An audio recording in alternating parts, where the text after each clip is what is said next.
fidèles téléspectateurs de la DTV waxtu seen émission question de l'heure jot na 5 ba toftal ay simili sax ñu delluwaat di ci jéggalu ci loolu li ko waral du lenn lu dul nag xam ngeen ni dañuy wax la télé inclusive ñi nga xamante ni ñoom ñooy waa handisport ñoo doon amal seen final te tey ji seen chaîne de télévision doon leen gunge ci wàllu woowule bu ñu dellusiwaatee ci waxtaanu ko tey gi nag amaan nañ mbégte lool sax di dellusiwaat ci ni ñu koy amalee chaque semaine rek toog fii di waxtaanee lépp lu jëm ci tolluwaayu jamono xam ngeen ni ci jamono ji àdd wala lu ko yàgg lu ci ngoon si loo xamante ni yàggul lool njiitu réew mi son excellence le président Macky Sall dalal na ab kuréel wala taxaw na daluwaay bu yees boo xamante ni dañ ko jàppal dañ ko tabaxal nag ñi nga xamante ni ñooy ministres yi sphère ministérielle li nga xamante ni ci jublu nag wala sax li mu mën a dugal ci gafak ak réew mi dinañ ko xoolaat ci kanam tuuti waaye tamit ni jàpp ngeen ni talaata ji méngoo ko le 1er mai màggal nañu lu jëm ci wàllu liggéeykat bëccëg gi nga xam ne dañ ko jagleel liggéeykat yi li ci dukkee nag ndax liggéeykat yi gis nañ seen bopp fii ci réewum Sénégal wala bi ñu jëbal seen cahier de doléance njiitu réew mi am nañ mbégte ci wàllu woowule dinañ waxtaan yaatal lu bare bare nag ñëw ci li nga xamante ni mooy politique gu chef de l'État lu jëm ci wàllum dialogue politique waaye tamit ci wàllum dialogue social bi nga xam ne ko waxtaan nag jëmale ko ci wàllum front social bi nga xam ne nag ci jamono ju ñu weesu gis nañ ni mu yëngu woon lool ñu war cee waxtaan nag lu jëm ci wàllu ay programme ak ñi nga xamante ni dañ ko tëral ay plan yoo xamante ni tey ji ay leader yoo xamante ni jàpp nañ seen bopp que ni ci élection présidentielle yi ñu jëmmal ci atum 2019 danañ ca bokk te bu ñëwee dinañ di seen programme bi fi nekk bu njiitu réew mi di président Macky Sall jëm ci plan Sénégal émergent daf leen doyul wala rëq-rëq yi ci nekk yëpp dinañ ko jéem a càmbar rek waxtaale ko tamit boole actualité ndax question de l'heure lañ wax suñu defee tuuti rek ñu del siwaat ci nag waxtaan ak ñi nga xamante ni ñoom la ñu dalal tey jilee waaye wax naa leen ko njiitu réew mi dalal na kër gu yees goo xam ne dañ ko tubbee nag sphère ministérielle nguuru Sénégal nag ñu jàpp que ni dina fexe sax ba wàññee dépense yi nga xamante ni doon na ko amal ndax dina ko jëlee lu toll rek ci 16 milliards te tey ji dem ba ci 8,5 milliards par at ñu jàpp que ni loolu dina tax tey ji bu ñu ko xaymaa rek ci lu toll ci ñaar fukki at dinañ mën a dajale lu toll rek ci 170 milliards loolu askanu Sénégal ñoo ciy gis seen bopp wala ñoo ci am njariñ gis nañ seen bopp wala gisuñu seen bopp ñu am mbégte di dalal ci plateau bi monsieur Bocar Ndiong moom coordonnateur CAP émergence la di parti wala sax di ñuy jàppal tànk jiitu réew mi son excellence le président Macky Sall ndax responsable politique la fële nga xamante ni mooy ca Parcelles Assainies monsieur Ndiong egg si la jàmm ci waxtaan bi. merci beaucoup di am contentement ci invitation bi di nuyu suñu co-débatteur yi nga xamante ni ñoo bokk plateau bi. di leen remercier ci invitation bi. voilà Bocar maa ngi koy wax léegi que ni nguuru Sénégal son excellence le président Macky Sall dalal na li mu duppee ay sphère ministérielle maanaam ay jumtukaay ay tabax yu yees yoo xamante ni da ko jagleel que ni ministères yi nekk fi Sénégal ñu mën leen a délocaliser yóbbu leen fële nga xamante ni mooy ci Diamniadio li ci intéressé Sénégalais yi nag mooy li ñuy jëlee li ñu mën a dajale ci koppar ndax jàpp na ni 16 milliards yi nga xamante ni nguuru Sénégal da ko doon dugal ci jëm ci wàllu luyaas doo daan luye li nga xamante ni ministères yi dañ fa daan nekk. léegi dina fi jeex ci réewum Sénégal ndax dina tax tey ji ñu mën ko wàññi te nu mu gën a tuute. voilà merci beaucoup waaw effectivement président boo ko xoolee depuis 2016 bi mu defee forum bi foofu à Diamniadio forum sur l'administration ci la taxaw pour encore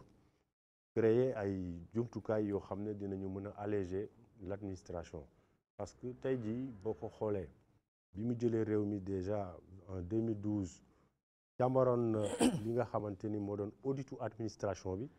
ci wàllu nit ñi d'abord muy audit physique bi nga xam ne defoon nañ ko ci administration bi donc vision am dépassé woon na foofu tey jii bu ñu ko xoolee l'État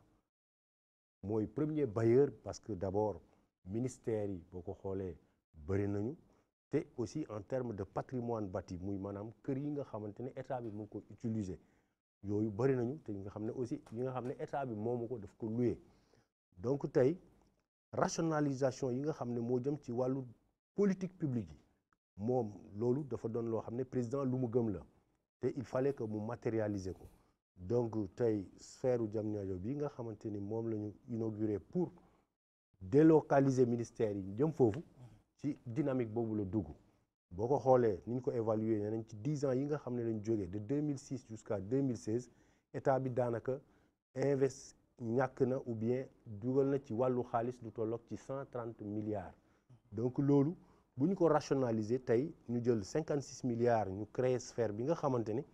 en termes de temps d'abord parce que aussi buñ ko xoolee ci wàllu tasaaroo ministères yi boo ko xoolee seen direction yi ak direction yi ñuy àndal ministères yi ci bëree bëri dañu dispersé wu. boo dégloo le directeur général du patrimoine bâti démb mu ngi koy wax ku ci mel ni par exemple ministère de la justice am na au moins 14 démembrements yoo xam ne dañoo tasaaroo. loolu tamit loolu yëpp mu doon li nga xam ne en terme de perte de temps daf ciy am parce que aussi boo naree toppatoo kayit war a jóge ci direction bi dem ci direction bële waxantuma ñi nga xamante ne ñoo fay nekk ñu war a dem ci ministère bi aussi di fa tenir ay rencontres yooyu yëpp il faut que ñu rationaliser ko yooyu yëpp il faut que ñu dem vers l'essentiel ñu dem vers un gain de temps d'abord. rationalisation gain de temps rationalisation day fekk nga mën a yaxanal gain de temps nga fexe di gagner lu jëm ci wàllum heure yi nga daan perte ci lu bëree bëri surtout rationalisation bi Modou Fall nag lañ koy duppee moom mooy le coordonnateur du mouvement politique dëgg wala déggoo moo wóor. voilà dëgg moo wóor voilà. dëgg moo wóor par rapport ak li nga xamante ni nguur gi da ko taxawee. ngir fexe rek ba yaxanalaat gafak ak réew mi. déjà sa appréciation par rapport ak loolu. waaw tout d'abord ma nuyu ñi ma bokkal plateau bi di la nuyu yow Mansour di nuyu aussi ñi seetaan à travers des TV donc nga poser question bu am solo par rapport ak rationalisation bi ngay wax je pense que idée rationalisation bokkoon na ci élément de rupture yi nga xamante ni moom lañ jiitu réew mi doon prôné donc mais malheureusement nit ñi constaté nañ ni rationalisation bi niñ ko xaare woon surtout ñu ngi ko doon xaar ci d'abord réduire taayu gouvernement bi parce que moom moo promettroon quand même Sénégalais yi 25 ministres un gouvernement de 25 ministres tey gis nañ lim bi fi mu toll fi mu àgg en termes de ministres ça veut dire que foofu bu ñu fa waxee rationalisation quand même il faut mettre ça entre deux guillemets parce que meilleure manière de rationaliser pour man mooy nga wàññi taayu gouvernement bi donc ba pare focaliser wu ci liggéey bi am solo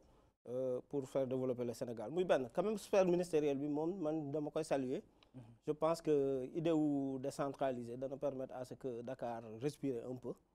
parce que embouteillage yi bari na nit ñi sonn nañ ci déplacement bi donc dana gën a faciliter déplacement yi aussi dana permettre aussi ñi war a déplacer wu toute la journée surtout les hommes d'affaires ñu mën a déplacer wu ñu war a xëy aussi liggéey yi élèves yi mën a liggéey yi donc sans pour autant ñuy nekk ci embouteillage yu bari donc loolu moom vraiment c'est à saluer te bokk naa ci ñu koy rafetlu par contre li ma jàpp mooy en tant que travailleur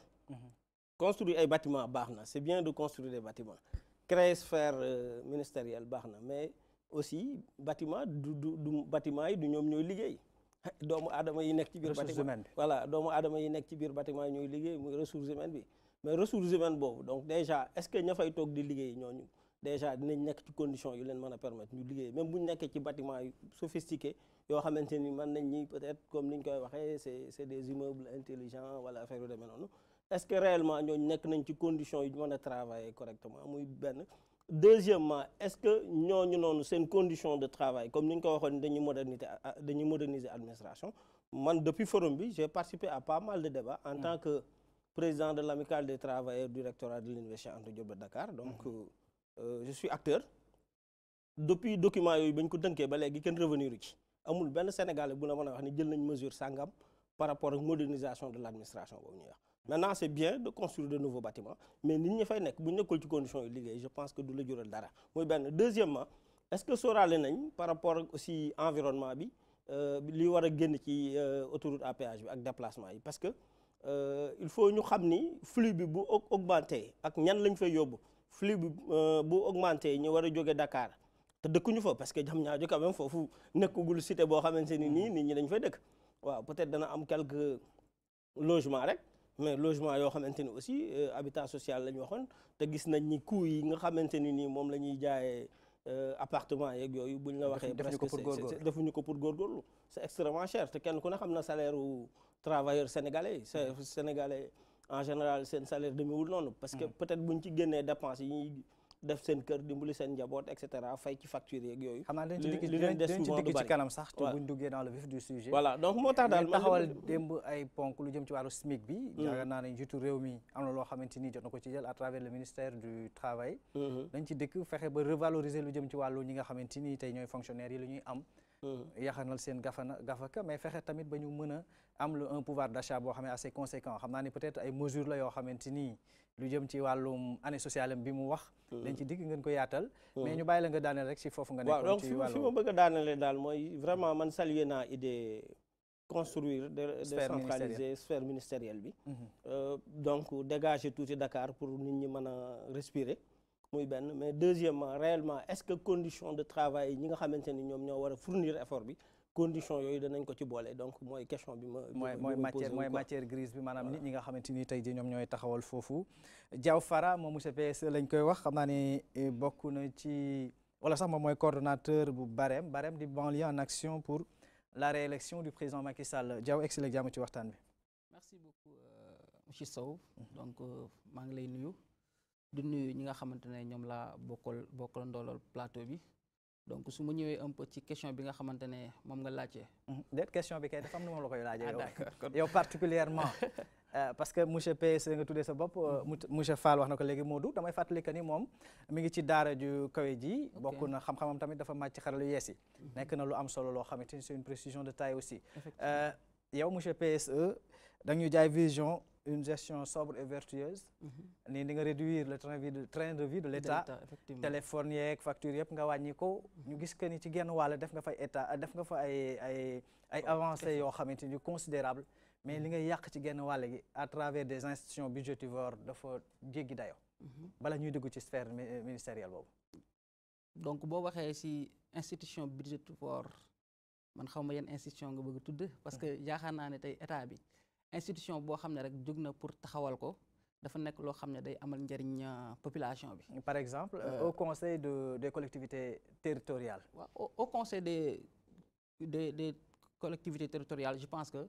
idée boo xam ne bu ñu saluer la. parce que tey dafa nekk chambre boo xam ne dina permettre ñi nga xam ne dañ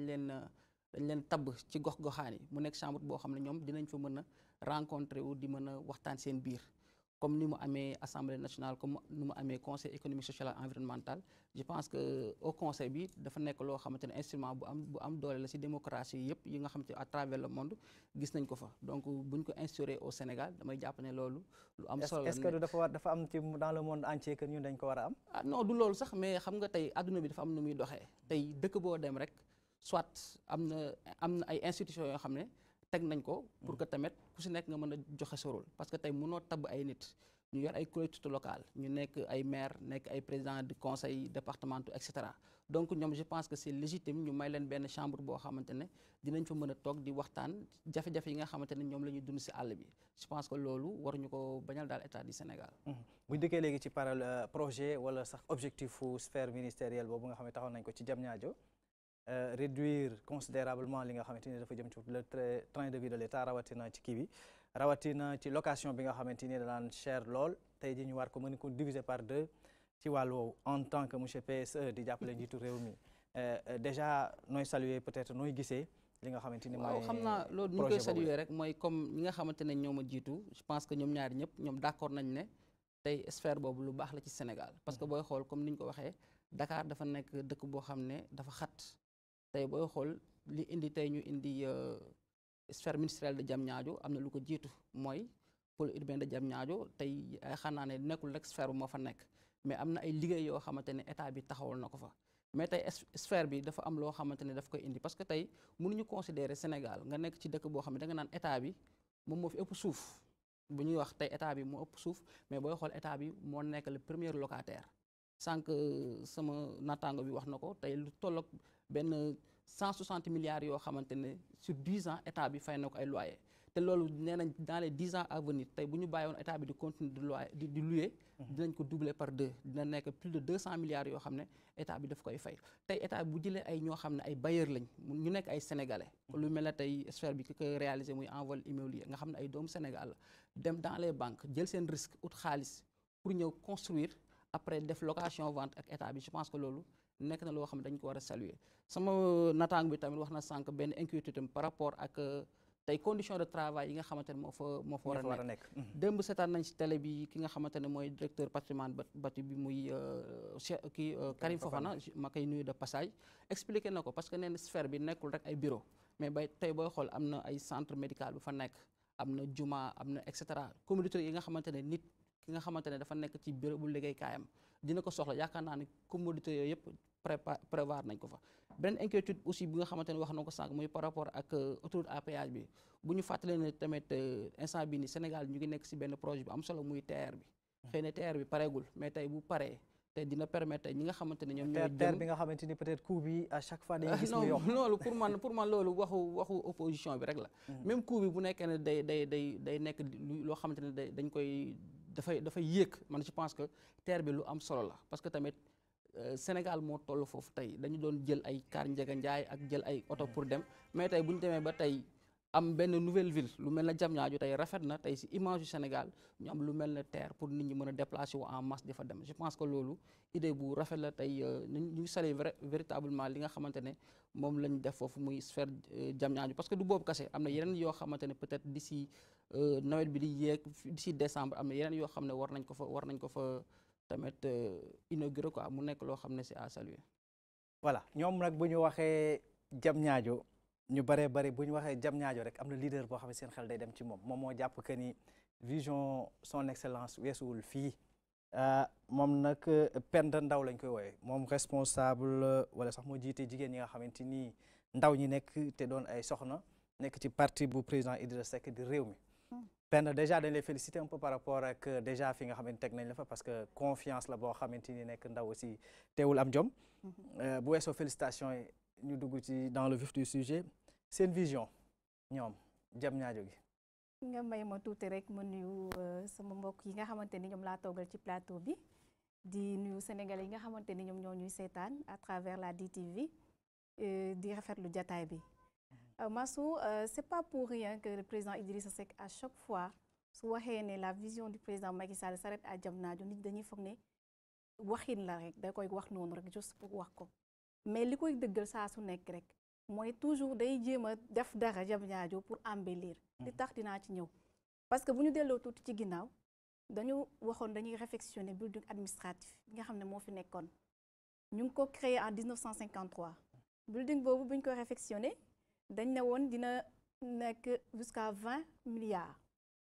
de nos francs actuellement gis nañ ne budget boobu mi ngi yokk ba 30 milliards de nos francs toujours ci ñoom dañ ne dañuy rationaliser donc 30 milliards ci réfection boobu noppiwul parce que dañu waxoon dañ koy livrer fin juillet 2015 te ba léegi Sénégalais yi ñu ngi posé wu la question à quand la livraison de cet édifice public là loolu weesoo guñu donc ñu rafetlu ci juste rek que ñu dul ay nihiliste dañuy rafetlu le fait que ñu jox ko sa benn sénégalais comme ñoom la plupart de leurs réalisations c'est confié à des étrangers donc suñu ko joxee Bamba Ndiaye SA donte xamuñu ko buñ koy xam ñun Bamba Ndiaye SA ci carrosse sanitaire lañ ko xamoon donc actuellement ñu jox ko construction ba léegi dañ koy rafetlu ndax sénégalais la mais li ci am solo pour wax ne ñoom dañ ne dañuy décongestionner Dakar moo waral ñu yóbbu seen ay mbir Diamniadio je pense que pour décongestionner bu dee sa vision yemul Diamniadio war nga mën a xalaat sax ba tabax ko Tambacounda war nga mën xalaat tabax ko Ziguinchor pour que ñooñu nekk ci enclavé nga désenclavé au moins région yooyu beneen bi nga xam ne nee nañ dañuy rationaliser ba léegi man du ma nangu parce que bu ñuy rationaliser je pense que tey ji warul nekk boo demoon ba Malem Hodar nga gis ne tey ji seen sous-préfecture dañuy loué ba léegi nga dem Kaffrine nga gis ne seen gouvernance dañuy loué ba léegi nga dem Sédhiou et cetera donc pour man dañuy réduire les charges locatives kon donc je pense que réduire wuñu au contraire parce que bu ñu jëlee 15 ministères délocalisés ko Diamniadio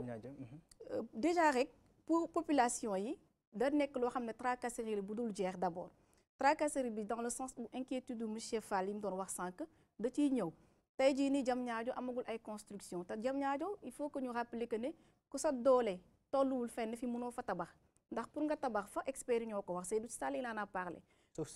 suuf si pour nga construire il faut nga gas 10 mètres ci suuf borom doole yi mënuñu fa ku nekk borom doole nekkul borom doole dëgg mënoo fa am kër te boo fa amulee kër tu es obligé de prendre un véhicule oto bi ngay jël même booy jaar si autoroute à péage bi bu dee sa oto bopp la di nga fay ça profite à qui c'est ça day dellu si ne rek ñoom dañ fi nekk pour liggéeyal nga xamante ni moom mooy tubaab yi te chaque jour seen ay action daf koy dëggal tey jii nii autoroute à péage boobu ñëpp ñu ngi jooytu cher gi mu cher ci population yi te ni ñu koy jàmbat tey jii nii bépp agent de l'État bu fa war a xëy moo xam chauffeur nga moo xam leneen ak leneen nga da ngay jaar ci autoroute boobu noonu en plus embouteillage yeeg tey jii nii boo amoon papier booy réglé par exemple ñu def transit nga xam ne ni fret beeg yooyu noonu amee papier booy lijjanti te fa nga ko war a lijjantee jam ñaajo la embouteillage beeg perte de temps bi muy wax sànq dafay ñëw parce que da ngay perdre du temps loo xam ne mënoon ko régler en un temps record pour nga régler ko problème lay doon donc je pense que bu ñu waxee dañuy décongestionner Dakar c'est donc du loo xamante ni seen action bi daf koy jëmmal bu dee ne dañuy wax dañuy réduire rationaliser je pense que rationaliser nga am ministère yoo xam ne mënoo ko sax ñemewoo ko sax peut-être wala nga décider de manière décider nag ne doo ko wax nombre de ministres même boo amee gan donc li fi xew bu Erdogan ñëwee donc déjà il a décidé de ne même pas donner le nombre exact de ministères noonu lañ koy mën a waxee ndax duñ ne da ko fàtte duñ ne xamu ko donc il a décidé de manière volontaire de ne pas dire le nombre de ministres qu'il y a d'autant plus que promettre nañu 25 ministres déjà dépassé nañ ko ñaata agence lañ fi créé ñaata institution budgétivore ñoo fi nekk je pense que pour rationaliser je pense que foofu la ñu war a teg seen baaraam. d'accord dinañ ci dikkaat léegi Penda mais du solos waxtaan wi benn pan la rek ci waxtaan wi bokkoon balaa ñu koy tëj rek un peu par rapport ak c'est vrai que bu ñu analyser ay faits xool rationalisation bi ci genn wàll pour le commun des Sénégalais dina ko laaj ni ko Penda waxee léegi boo nee da ngay rationaliser nga cité woon ni du ma weesu taille gouvernementale du weesu 25 ministres tey jii ñu leen di compter à l'appel ci geneen wàll aussi ñuy wax ci ay projet wala ay agence ay institution yoo xamante ni sénégalais yu bëree bëri boo leen ko laajee tey dañ lay laaj lan lañ koy jëriñ maa ngi tooñ léegi monsieur PSE naan ko au conseil des collectivités territoriales bari na sénégalais yoo xam ne boo leen laajoon tey ji seen liggéey du la ko wax conseil économique social et environnemental mi ngi fi ba tey mais seen liggéey ba léegi li sénégalais sentiro guñ ko ci genn wàll est-ce que du da ngeen a bàyyi fi ngeen waroon teg seen baaraam def fa di ko ut feneen bon comme on le dit di def comme juste de la poudre aux yeux quoi ndax sénégalais ci genn wàll. non pas du tout. xam nga parfois on est trop nihiliste dañuy dugg ci nihilisme boo xamante ne bon ça se comprend c'est normal l'opposition de jouer son rôle mais pour la rationalisation ñëpp xam nañ ne le président bi mu fi yéegee bi mu jëlee nguur gi ñaata agence la jël mu supprimer leen parce que aussi du point de vue dépenses yi nga xam ne moom lañ doon engendrer te amuñu benn impact ci développement réew mi boo xoolee aussi si l'administration plus exactement réduction drastique yi nga xam ne moom lañ defoon ci ligne téléphonique yi ak aussi facture d'eau yi ak aussi logement de fonction yi nga xam ne dañ ko attribué woon des gens yoo xam ne ils n'en avaient pas le droit pour ñu jox leen ko donc yooyu yëpp ay niche la yoo xamante ni l'État parvenir na di fa récupérer de l'argent boo xam ne mi ngi koy injecté feneen quant à par exemple li nga xamante ne moom le président gëm muy gouvernance bi nga xamante ni moom lay wax sobre ak vertueuse effectivement dafa doon loo xamante ni noonu la mën a doxalee parce que tey jii boo ko xoolee dans la nomenclature gouvernementale dafa am projet yu bëri yoo xam ne boo déggee léegi nit ñi dañuy dégg sur fonds propre xam ne l'État moom moo nekk di injecter de l'argent ci ay réalisations telles que projet yi nga xamante ne boo jëlee le PUDC 113 milliards yoo xam ne état bi moo ko ci def ci fonds propres yi nga xamante ni dañ ko ci jëlee waxuma bourse de sécurité familiale yi nga xam ne moom la ñu joxe donc yooyu sénégalais yi mën nañ ko naatable mën nañ ko quantifier am na nag yi nga xam ne institutions yi nga xam ne ñoom peut-être jàpp nañu ne c'est des institutions budgétivores gisuñu njëriñam mais l'État xam na njëriñam te ça vient à son heure parce que aussi réew mi dafa nekk di avancer sama naataango bi wax na ko léegi-léegi ci wàllu démocratie waxuma acte 3 de la décentralisation bi nga xamante ne moo nekk le soubassement bu Haut Conseil des collectivités territoriales bi nga xam ne moom la ñu teg pas plus tard que mois dernier bi passé rek le Conseil économique et social et environnemental jébbal nañu le président de la République seen rapport ci nga xam ne moom la ñu nekk di liggéey te le président aussi mi ngi leen di consulter comme chambre consultative par rapport ak yenn décisions yi nga xam ne mu ngi koy jël donc ñoom ñi ngi liggéey le président mi ngi liggéey te ça se voit tey jii on a l'impression que def na fi 12 ans parce que tellement ça va vite et que aussi li nga xam ne moom la réaliser fees na seen bët fees yi nga xamante ne ça va vite dans quel domaine? Ça va vite dans le domaine des réalisations yi nga xam ne dans le régime précédent sur 10 ans 12 ans li nga xam ne loolu le régime bi def moom def na ko en 4 ans n'importe quel secteur je vais prendre le secteur seulement de l'éducation lu ñu ci dugal autour de aux environs de 412 milliards yi nga xam ne dugal nañ ko ci 6 dernières années yi donc alors que le régime précédent et pourtant ça n'a pas empêché que ni ba léegi jafe-jafe da ci am mais ça n'a pas empêché aussi que ni les abris provisoires disparaître nañu ils étaient presque 9500 abris provisoires le fekkoon en 2012 tey jii on est disparaître kay d'accord mais aussi boo ko jëlee aussi en termes de réalisation ci wàllu université yi loolu tamit en quelques années li mu fi réalisé ci université même le régime précédent sur 40 ans defu ko donc loolu aussi bon quelle qu'en soit la position fi ñu mënta nekk mais dañuy jàpp ni le régime actuel li mu def quand même ñoom mënuñu lu dul opter pour le nihilisme mais dañu jàpp ni le président mi ngi liggéey et les Sénégalais xam nañ ne mi ngi liggéey. d'accord Mamadou président neexul ba neexul nag mais mi ngi liggéey. boo dégloo kàddu Bokar yi yow jaay nañ la une gestion sobre et vertueuse. est-ce que yaa ngi koy gis ba tey. waaw donc mi ngi liggéeyul en tout cas man mën naa seede ñetti mbir. parce que un bureau on le juge pas on l'évalue aussi. waaw je suis d'accord moo tax ma ne mën naa juger ñetti mbir. ci wàllu jàngale bi mu wax. bi ci njëkk mooy. ndax yow ci jàngale nga yëngu. waaw donc bi ci njëkk mooy amul benn université boo xamante ni nii moom njiitu réew mi démarré na ko fi comme fi toogee ba léegi amul benn université bu mu fi démarré budul université virtuelle waaw muy université virtuelle du Sénégal une université problématique waaw parce que ci njëlbeen maa ngi ci woon ndax je suis titulaire d'un master en e-learning en tant que acteur enseignement à distance jafe-jafe yi ci am yëpp étudiants yi tey presque fu lu ñu waroon def 3 ans 5 ans lañ ko def loolu c'est des faits yaakaar naa ni booy wax nañ ko ku dem ci internet bi dañ ko gis journalistes yi yëpp xam nañ loolu donc ils ont perdu 2 ans ci loo xam mënoon na ñàkk parce que dans la précipitation accélérer bi loolu la c'est dans ce sens accélérer la cadence entrepreneuriat rapide c'est ces concepts yooyu toujours moo indi parce que ci njëlbéen nga bañ koy démarrer nee nañ leen mënuñu démarrer université virtuelle boo xamante ne utiliser wuñ concept Tunisie université virtuelle Tunis bi ñu visité ba pare adapté université virtuelle bu am autonomie te concevoir lu ñu war a concevoir lépp avant le démarrage c'est pas possible parce que bu ñu ko defoon kon ñaari at yooyu ñu perte du am je parle en tant que quelqu'un qui muy benn deuxième université de Dakar UNIVDAC 2 nga bokk ci comité bi démarré gul ba léegi te 2016 la waroon démarré 2016 la université waroon démarré liñ fi wax nañ ko Diamniadio la nekk li ñu yaakaaroon ni noonu la suuf si demee ci investissement demeewul noonu on a perdu énormément de temps te université bi ñu waroon a jël commencé ko mujj nañ ko jël mais dañ fa mujj bàyyi daani dañuy créer université bu bees mooy université bi nekk juste après Diamniadio mooy université kii bi j'ai oublié le nom xam naa futur africain voilà donc ma nga fa lañ mujj bëgg a délocaliser l'institut du pétrole et du gaz te pourtant ba ñuy démarrer mënoon nañu utiliser loo ko yooyu tey looloo tax ba léegi université bi décollé wul parce que tout simplement li ñu yaakaaroon ni buñ ko fa investir dana démarrer ba léegi problème lan la problème suuf si la manque de vision la non du foofu moom problème suuf si la suufu Diamniadio bala ngay di nga def étude de foofu laa bëgg a ñëw faisabilité ci genn wàll dañ bañoon a utiliser université bu président Ablaye Wade construire ba pare ndax boobu mënoon nañu ñëw utiliser ko directement heure bi dana fekk ñu démarrer te pourtant locaux yooyu nga xamante ni construire nañ ko la ñu war a utiliser pour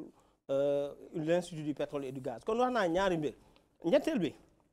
mooy dama yoo joxe exemple yu simple rek boo demee université Anta Diop de Dakar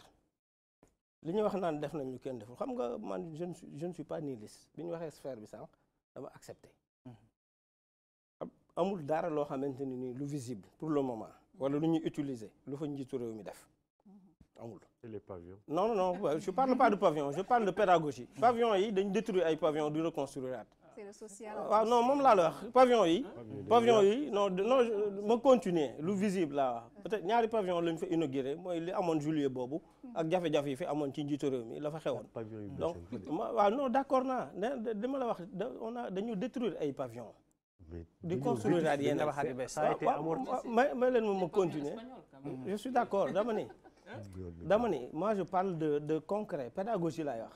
côté social étudiants yi jafe-jafe yi ñu am tey amuñu ko woon démb ñun ñëpp ay étudiants lañu woon.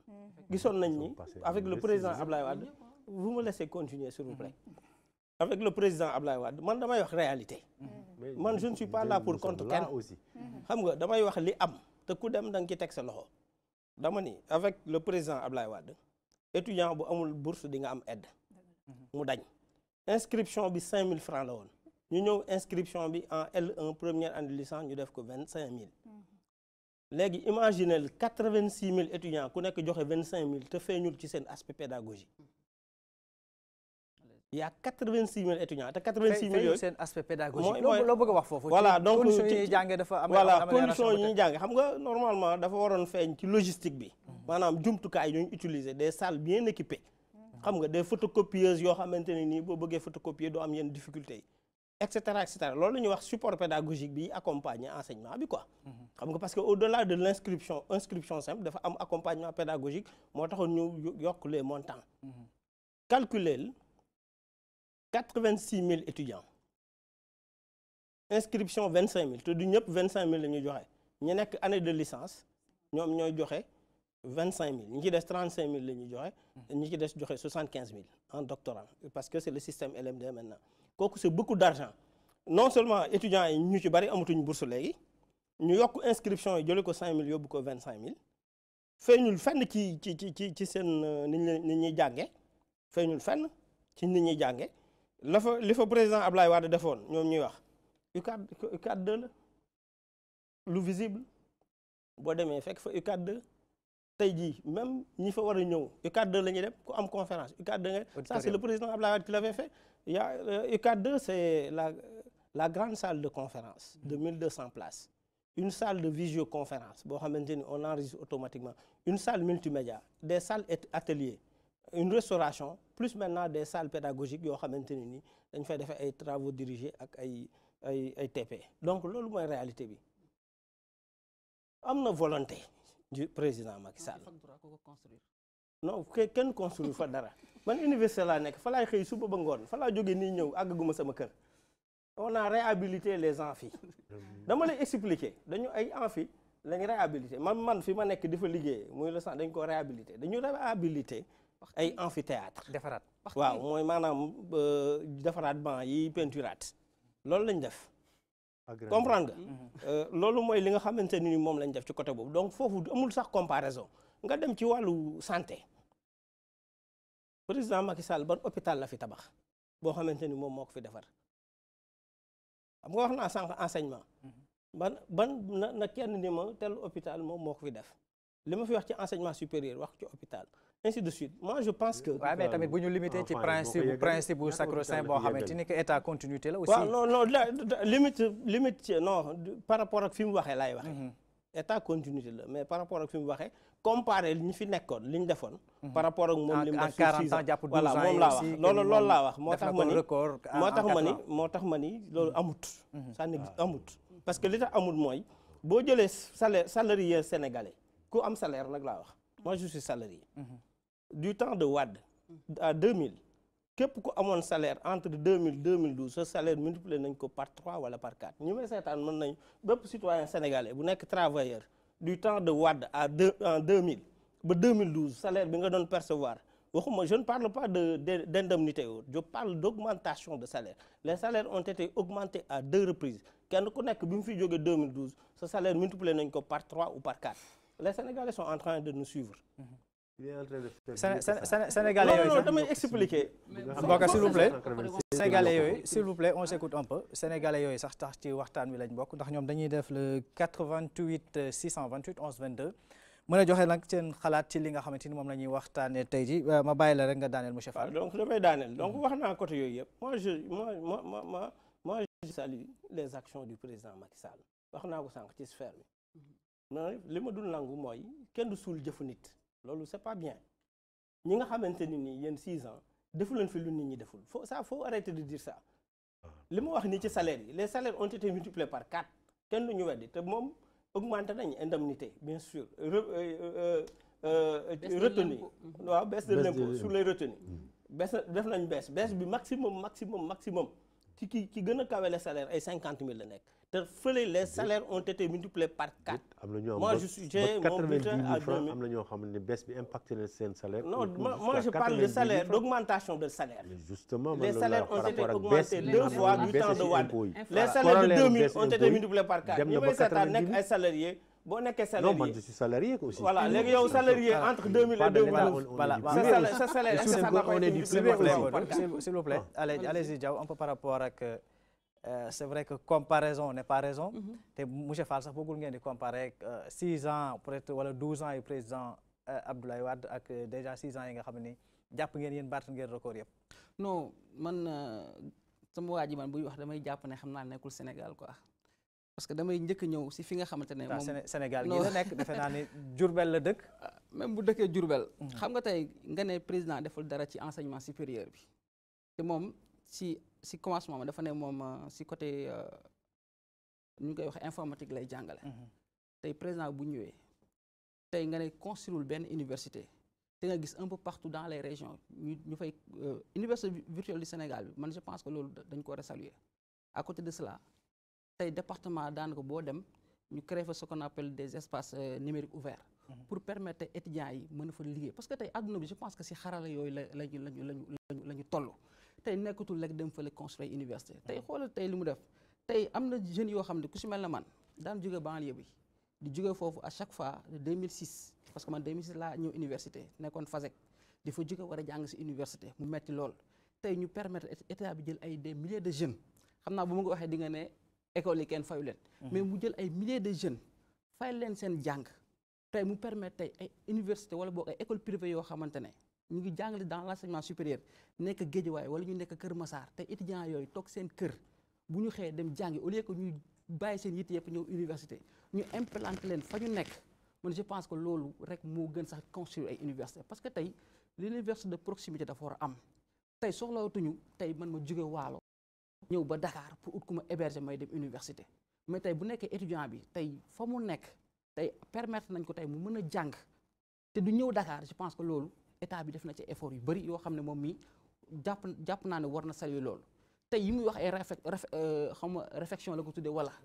réhabilitation wala ak nu mu ko mënta tuddee mais lu su mënta am rek mooy xaalis la boo xamante ne état bi jël na ko pour construire waat lu yooyu parce que tey ñi nekk fac droit xëy na ñu ngi ñu seetaan tey seen amphi demoon na bay waaj a daanu tey bu état bi jëlee ay milliards pour defaraat ko je pense que loolu dafa nekk loo xam ne ñoom dañ ko war a saluer beneen bi tamit ma sœur wax na sànq ci nu mu tudd sphère Diamniadio bi et cetera man dama koy informer ne ko tey Kaffrine bi muy jël exemple tey dans le cadre donc si affaire bâtiment bâti bi ñoom construire nañ leen tey nee na gouverneur bi day loué mais je pense que à l'état actuel bu demee tey gouverneur bi louétul parce que récemment rek dem nañ foofu ñu inaugurer ay construction yoo xam xëy c'est vrai ñu ngi nekkoon si ay location mais tey état bi jël na décision jamono jii ñu may àddu ngeen si en direct nii non louétuñu loolu man maa la ko wax ndax man Kaffrine laa doon servi def naa fa 2 ans waaw waaw donc je pense que tey état bi mi ngi def ay effort ci mel noonu c'est vrai que fu bëri yooyu état bi fi nekkoon tey xëy na dox ci woon yenn jéego yi mais tey état bi mi ngi def ay effort pour permettre ñooñu nga xamante ne tey démembrement état bi la tey ju jox leen ce qu'on appelle leur dignité parce que tey mënoo nekk si benn région ngay administrer ñu pare ngay dem ci këru jàmbur di ko loyer je pense que loolu nekk na loo xamante ne rafetul woon si deru Sénégal loolu je pense que nekk na ay mbir yoo xam ne tey dañ ko war a saluer en tout cas jàpp naa ne tey état bi du ma ne Abdoulaye Wade deful woon de mais tamit président def na lu bari ci lu jëm si wàllu loyer bi lu jëm si wàllu électricité bi parce que booy xool tey avant 2012 ñun xawoon nañ dee si ay coupure d'électricité mais tey avec le mix énergétique ñaata centrale solaire tey lañ fi inauguré de 2012 à nos jours je pense que bëri na te tax na ba tey daanaka coupure d'électricité je pense que Diaw baal ma rek ma jël mbokku téléspectateur bi nekk ci ligne bi allo Ousseynou egsi ak jàmm ci waxtaan bi salaamaaleykum waaleykum salaam wa rahmatullah man la Cheikh Ousseynou Diouf COD le coordonnateur de la COJER de Kër Massar voilà dégg nga li ñuy waxtaane tey waaw avant tout d'abord damay nuyu sama camarade boobu Adama Diaw Fara monsieur PSE ci pertinence su idée yi di rafetlu aussi émission bi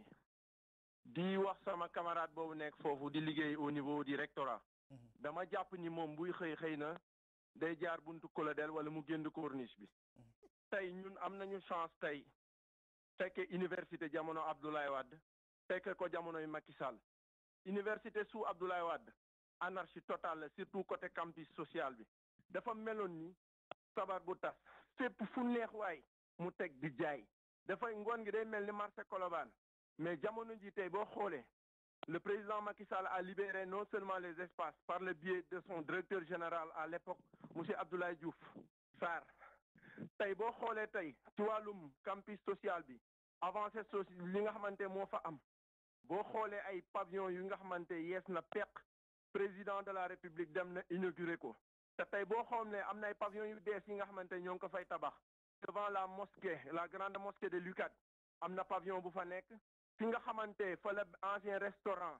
ba nekkoon am na bu fa nekk ak yeneen ci gàttan am na yeneen ñetti pavillon yu bees tàq yi nga xamante son excellence le président Macky Sall tabax na ko phase finale bi finir nañ ko presque beneen anam bi mooy lan ordre bi nga xamante am na université amul woon sous Abdoulaye Wade te tey boo xoolee étudiants yi nga xamante ñoo nekk université Cheikh Anta Diop fii téye à l'université te 100 étudiants parce que tey conditions yi réunir na non seulement ak leneen wàllum amphi yu mu fay wax aussi boo xoolee l'état c'est une continuité espace universitaire bi dafa tuutiwaay boo xam ne mënoo ñëw bàyyi amphi de dem tabax amphi mais tey boo xoolee ñu nekk fac droit ay amphi provisoire lañ leen defal ay bâche lañ leen defal pour ñu mën fa di jànge état di réfectionner ay amphi yu nekkoon fac droit yu nekkoon fac science pareil tey boo xoolee ci wàllum avancée pédagogique bi la réforme certes pour nga mën a def réforme bu idoine tey à un développement durable faut am benn génération bi nga xamante dina nangoo payer les pots cachés réforme yi métti woon na waaye dugg na waaw mën na ne il faut que benn génération nangu sacrifié wu réforme yi dugg na mais ñun ñi nga xamante ñoo fa nekkoon étant des étudiants en 2010 LMD fekk ñu fa mu dem ba 2012 réforme yi du dugg suñu kanam ñun dañ ko doon bañ mais jamono ji xam nañu réforme yi lu baax a baax la ci kii bi université virtuelle du Sénégal bu muy def fu mu toll ni njëkkante la parce que non seulement tu peux faire ta carrière universitaire convenablement mais mën nga ko allier ak beneen formation professionnelle tey boo xoolee avant le président Macky Sall les étudiants qui n'avaient pas eu la chance d'être orientés dans les universités publiques amuñu woon beneen recours mais fu mu toll nii ñaari inscription moo am soit nga opter pour les inscriptions dans les universités privées wala nga nekk ci public bi tey je vous donne un exemple sa waaji nag sa public bi sa université privée yi moom ay coow ci nekk moom yooyu moom waaw université privée yi tey boo xoolee c'est pas pour faire la pub mais une école de référence comme IAM tey ñun doomu baadoole amuñu fa woon accès grâce à son excellence le président Macky Sall tey ñun ñu am fa accès ak Sibdeco Sibinfo ak feneen ak ay ISEC tey entrepreneuriat boobu tey Macky Sall de promouvoir maintenant Macky Sall ne crée pas des étudiants demandeurs d'emploi mais tey des étudiants entrepreneurs parce que tey ñooñu formation professionnelle leen dem te bu ñu paree mën nañ entreprendre ay projets. récemment monsieur Cojer voilà dafa am su benn invité bi nga wax sànq ba léegi mi ngi reetaan ci suuf tu es en train de rire sous cap yaakaar naa ne peut-être dafa am genn wàll boo xamante ni lu muy wax dafa warook yow li nga jàpp waxal ak moom. xam nga man su ma déggee monsieur Cojer li muy wax nii ci ligne bi man je me dis que moom beneen Sénégal la nekk di waxee. si beneen Sénégal nga nekk di waxee monsieur Cojer parce que yow da nga wax université nga jànge mais ñun université la ñu def. tey jii nii ñun xam nañ ne l'éducation et l'enseignement supérieur au Sénégal n'a jamais été une priorité pour ce régime-là. li tax ma wax ko mooy lan li tax ma wax ko yow lay waxtaanal wax waaw li tax ma wax ko monsieur Cojer. citeel ma ci benn erreur bi nga xamante le plus grand scandale de l'éducation wala de l'enseignement supérieur au Sénégal seen régime bi moo ko créé mooy lan l'université virtuelle du Sénégal en un temps record l'université virtuelle du Sénégal est devenue la deuxième université derrière l'UCAD alors que UGB en 20 ans mi ngi fi monsieur Cojer. nga baal ma c'est pas monsieur Cojer c'est monsieur Cheikh Ousseynou Diouf COD le coordinateur de la COJER de Keur Massar. monsieur Diouf d'accord le coordinateur de la COJER Keur Massar. d'accord très bien monsieur Diouf. UVS ma wax ne mooy le plus grand scandale bi nga xamante ni enseignement supérieur Sénégal am na ko. li tax ma ne scandale la. yow UVS mënoo nangu. mu nekk lu ñu créé en un temps record. mu ñëw nekk deuxième université derrière UGB mi nga xam ne mi ngi fi pendant 20 ans waxuma la deuxième université avec plus de 20 000 étudiants il faut m'écouter avec plus de 20 000 étudiants non waxtaan dañ koy dégloo dama la ne avancé la ci système universitaire au Sénégal du avancé loolu laa lay expliquer du avancé loolu waxuma la scandale sama propre frère bi ma bokk déjà UVS respecté wul les normes universitaires UVS ña fay jàngee les normes universitaires mesure d'accompagnement yi àggu ci parce que am na ñoo xamante ni tey ji ñu ngi leen orienté université virtuelle du Sénégal dafa ñu dëkk amul électricité am na ñoo xamante ni ñu ngi leen orienté université virtuelle du Sénégal amuñu laptop bu ñu jàngee de la même manière am na ñuy orienté université virtuelle du Sénégal monsieur Fall wax na ko sànq ñu bu ñu dégluwante day mel non loolu moom vraiment war nga ko xalaat ma sœur non mais c'est la réalité waaw dañ déglu nañ leen déglu dafa nekk ci ligne bi may leen ko rek mu mes camarades yi nga xamante ñoo nekk dans les villages da nga ciy gis ki nga xamante day jàng ba am bac te du am ordinateur portable université virtuelle du Sénégal lu ñu njëkk a jot doté mooy ordinateur defal la formation en informatique ba pare defar la formation en développement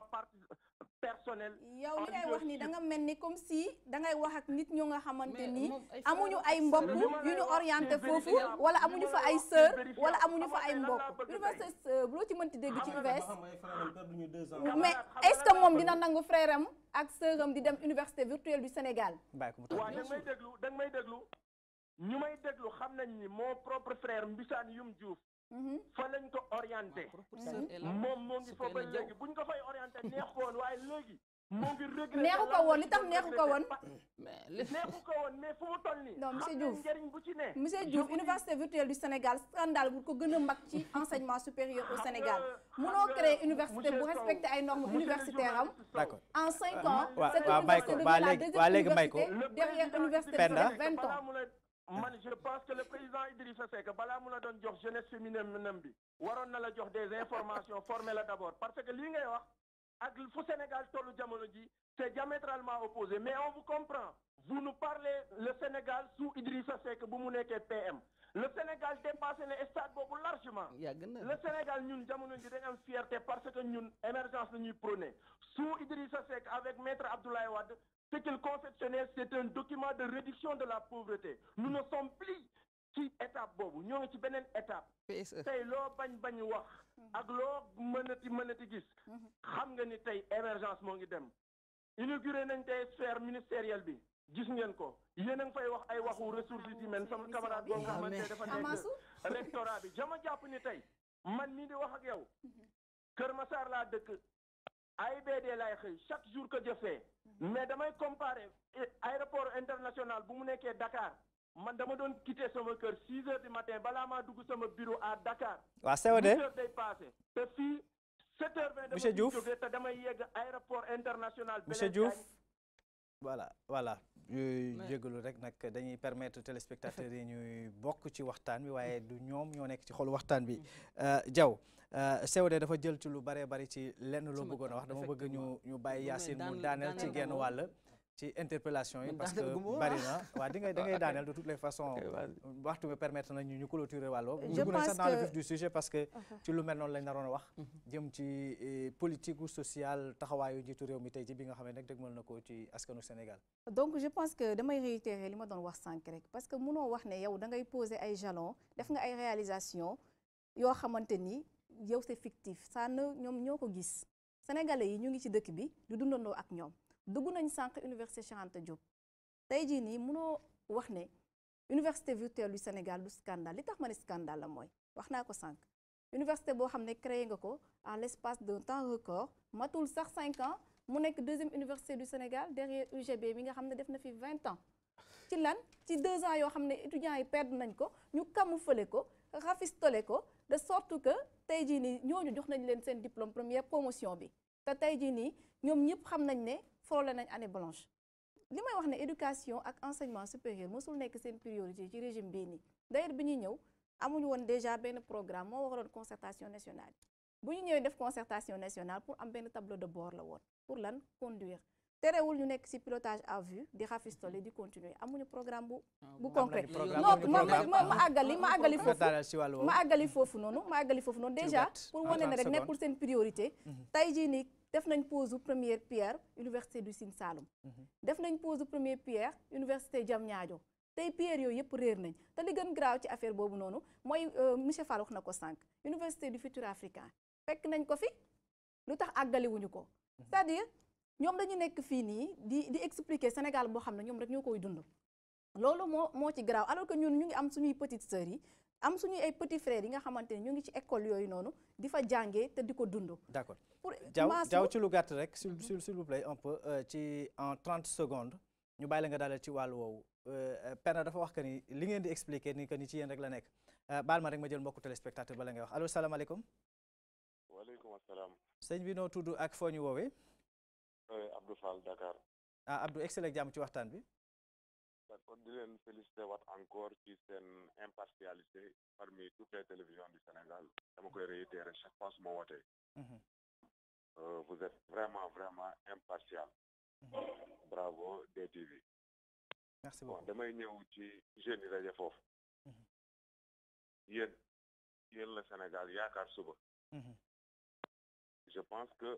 bu ngeen toogee ci plateau war ngeen mën a incarner lan ngeen gëm seen philosophie wu parti seen parti ñii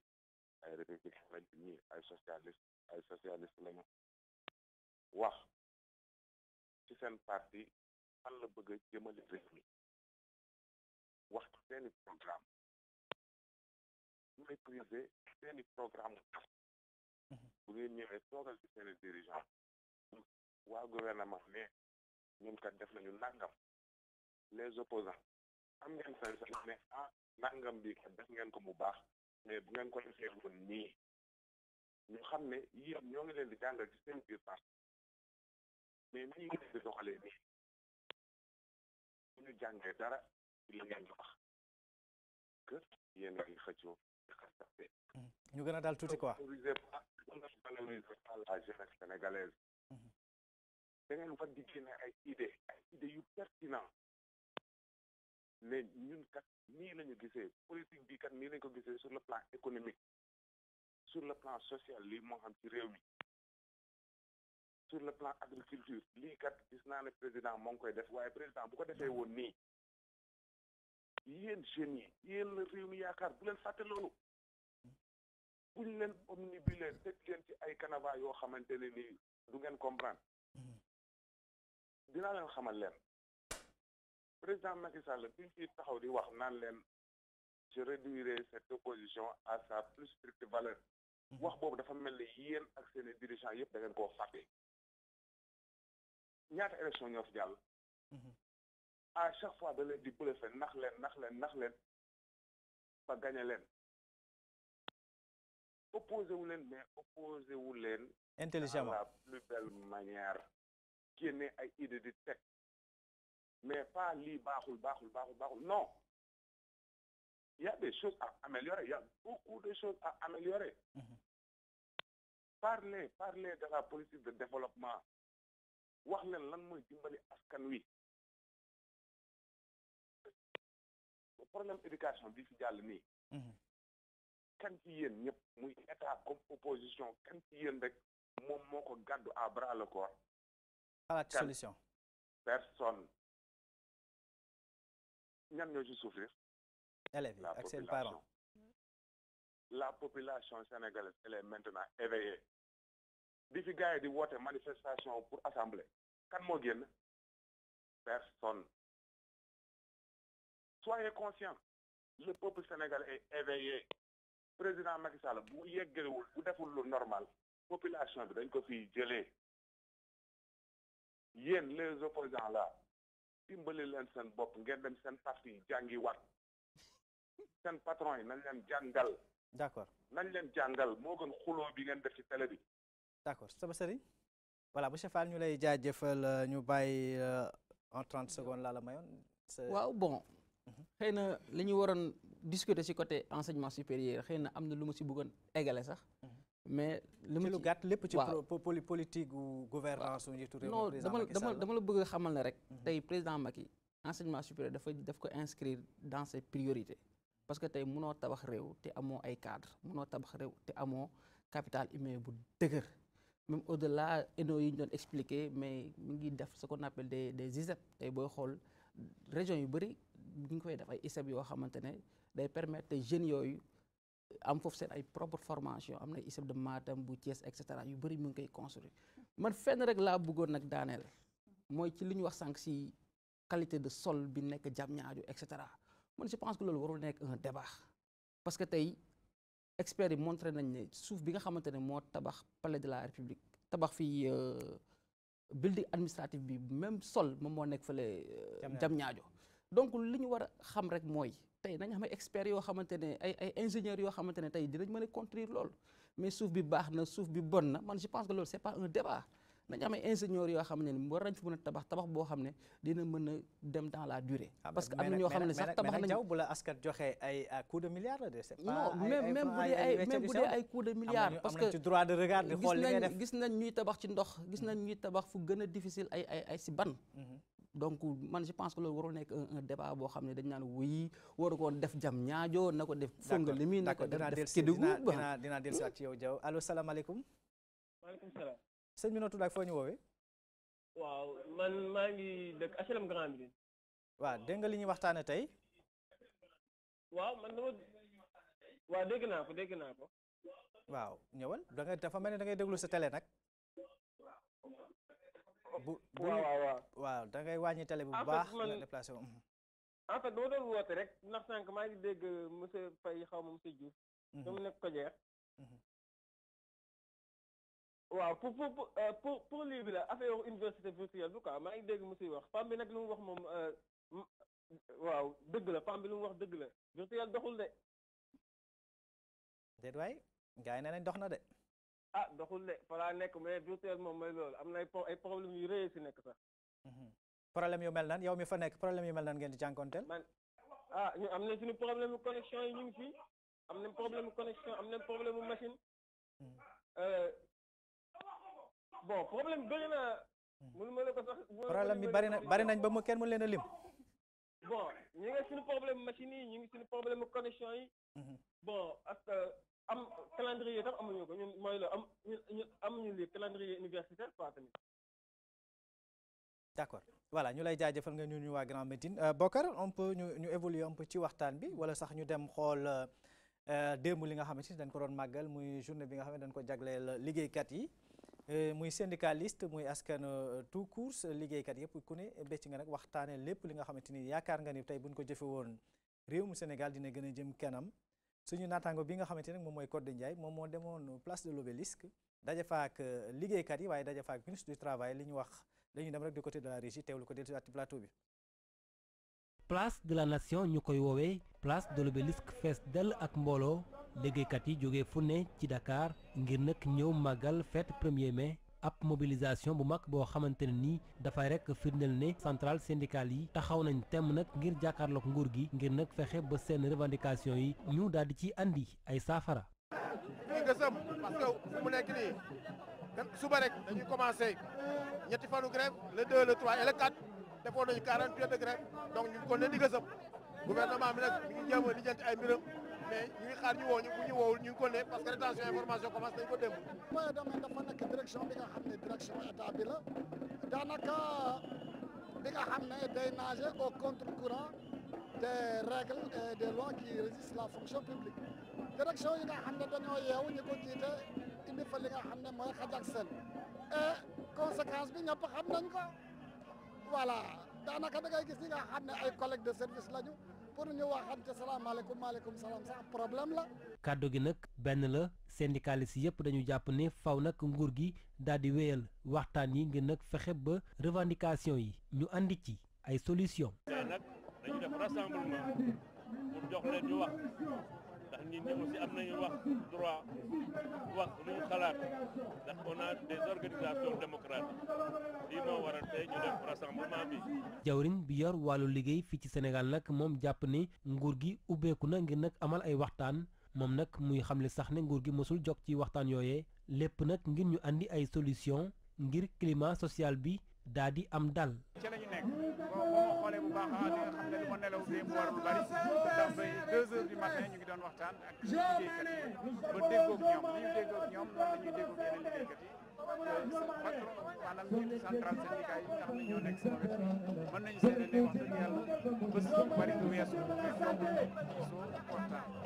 li ñu gën a nemmeeku ci célébration 1er mai bi nag nekk na booloo bi nga xamante ne nii centrale syndicale yi amal nañ ko lu ni mel nag leader syndicaux yi di ko rafetlu ñoom nag ñu jàpp ni faaw nag ñu doon benn ngir nag fexe ba jàkkaarloo ak nguur gi su ko defee seen revendication yi mën a faju.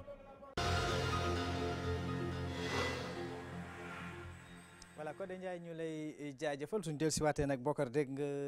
li nga xamante ni moom mooy front social bi ndax programme la vision la ci jamono ji ñu àddoo ci lu jëm ci wàllu secteur santé bi donte jot nañoo régler li nga xamante ni mooy jafe-jafe ji am ci wàllum jàng ak njàngale mi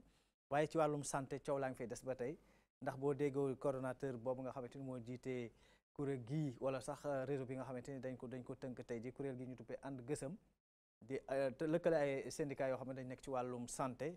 dañoo grève. Bon, damay rebondir d'abord si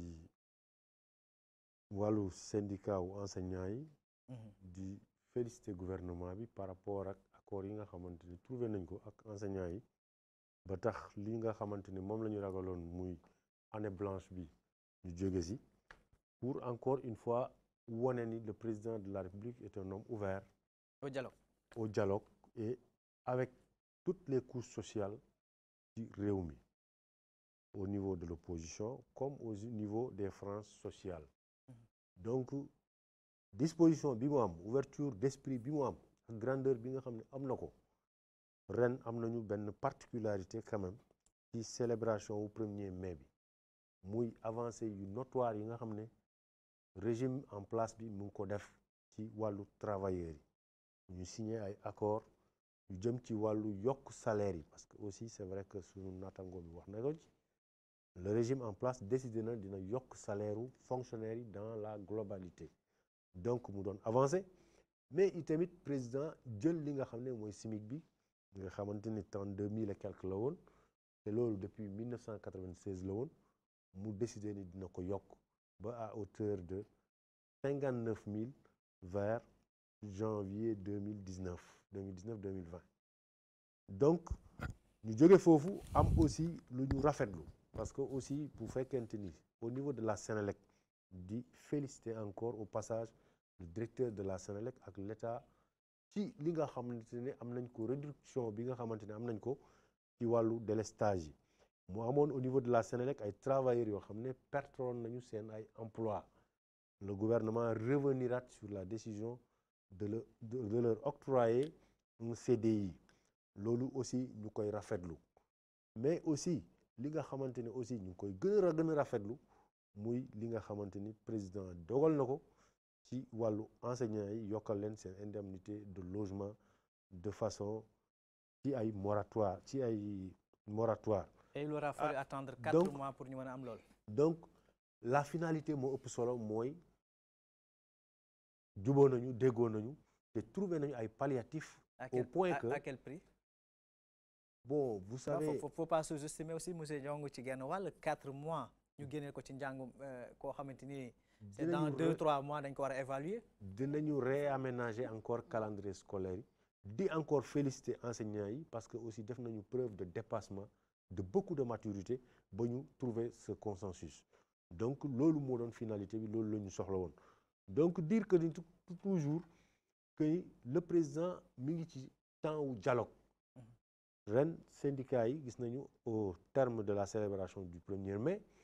grande satisfaction lañ fa am parce que waxtaan nañu ak président te dina jël en charge seen ay préoccupations le secteur de la santé c'est vrai am na ay problèmes parce que duñu ne tout n'est pas rose parce que boo ko xoolee ci wàllu santé li ci gën a am problème li ko indi mooy couverture maladie universelle bi nga xamante ni peut-être là même si l'État defoon na ci 23 milliards injecté woon na ko ci mais am na ay points yoo xam ne sooxe na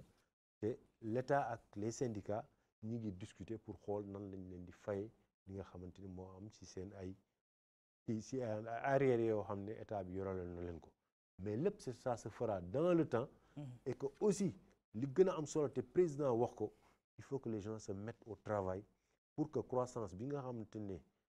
màcc seen xam-xam màccal nañu fi ba ñu nekk toll foofu ñu mën ko yeggali parce que loolu rek moo mën a booster économie bi moo mën a booster pays bi ñu tendre vers l'émergence. d'accord Bokar non non wàllu allo salaamaaleykum. maaleykum salaam. sëñ bi noo tudd ak foo ñu woowee. waaw maa ngi tudd Mbaye Niang. Je suis le responsable national des jeunes de Dëgg Ma Wóor. Dëgg Ma Wóor ok bu sa leader bu Modou Fall nekk fii ci waxtaan voilà. excellent jàmm Mbaye.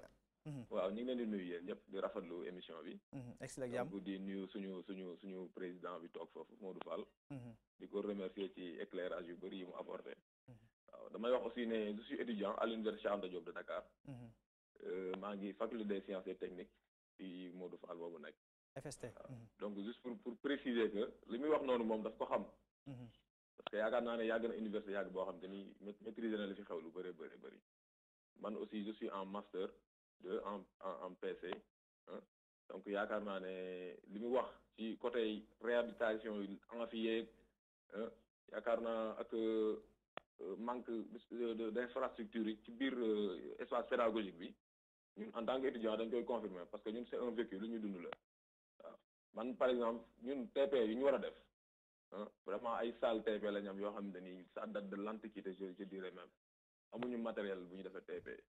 donc bu état bi ñëwee ne dañoo tabaxal ay salle TP yoo xam te ni xamuñu sax kañ lay pare pour man urgence bi nekkutoon lu ñu jéem a indi ay matériels yoo xam te ni étudiants yi fi nekk déjà mën nañ ko utiliser di def seen i travaux pratiques comme il se doit waaw mais ñun amuñu salle TP actuellement donc dañu war a allier la théorie et la pratique. mais actuellement ñenn ñi sax dañuy tooñ naa ñu faculté des sciences et théorie waaye donc mu nekk lu ñu naqari aussi waaw yaakaar naa liñ investir ci ay xaalis pour tabax ay bâtiment dafa ñëw dugaloon ko ci suñuy salle comme ay matériels yu bees ñu mën koo utiliser comme du jar ñun ñuy wuti prescription dem ay Europe ak yooyu n'est-ce pas parce que kon li ñuy soxla dañ koy am fii au Sénégal waaw di wax aussi ne peut-être je suis un membre de l'amicale de la faculté des sciences bon récemment ñu ngi nekkoon suñu ay élection yu demee noonu waaw mais de façon daal loolu bëggoon nañ ko leeral inscription yi ni mu chéré ëpp na comme ni ko monsieur Fall waxee tout à l'heure donc 25 000 pour premier cycle bi 50 000 pour deuxième cycle bi bu dee troisième cycle 75 000 ca xaalis boobu ñun xamuñu fu mu dugg gisuñu ko instant bi boo soxlaa lu mën di doon que muy nga war a dem def concours def office du bac dañ lay laaj ay 1000 francs wala 1800 voyez donc suñu dossier suñu diplôme de bac yi mën ñu ko génne depuis des années da ngay gis koo xamante ni peut-être mu ay bac léegi ëpp na 10 ans mënut a jot dossier de bac am diplôme de bac am déjà yooyu yëpp lu ñu war a dénoncer la te yaakaar naa war nañ ci wax. voilà université virtuelle moom UVS loolu moom man ñun étudiants yi sabotage dañ ko jàppee quoi. d'accord merci voilà boo ko orienté mooy décoration na quoi du jàngeetul sax. voilà merci beaucoup ñu lay jaajëfal Modou. ci genn wàll suivre nañ léegi élément boo xamante ni ay syndicalistes ñoom ñoo ci wax seen tolluwaay ak tey ji jafe-jafe ñu koy jàngal ak jànkoonteel ak accord yoo xamante ni nguurug Sénégal digge woon na ko ñoom ba léegi application bi nekk loo xamante ni ay jafe-jafe la nag jafe-jafe am na waaye tamit ñu nangu tamit ani jéego ngir faj jafe-jafe yooyu loolu mi ngi am. may nuyu Mbaye Niang mi duggoon sànq bokk ci Dëgg Ma Wóor nag le coordonnateur national des jeunes je pense que jafe-jafe yi effectivement bari na parce que travailleurs yi moom chaque année presque boo dee xool même cahier de doléances yi la ñuy présenter njiitu réew mi d'ailleurs je pense que am na syndicalistes yu bari yu ko wax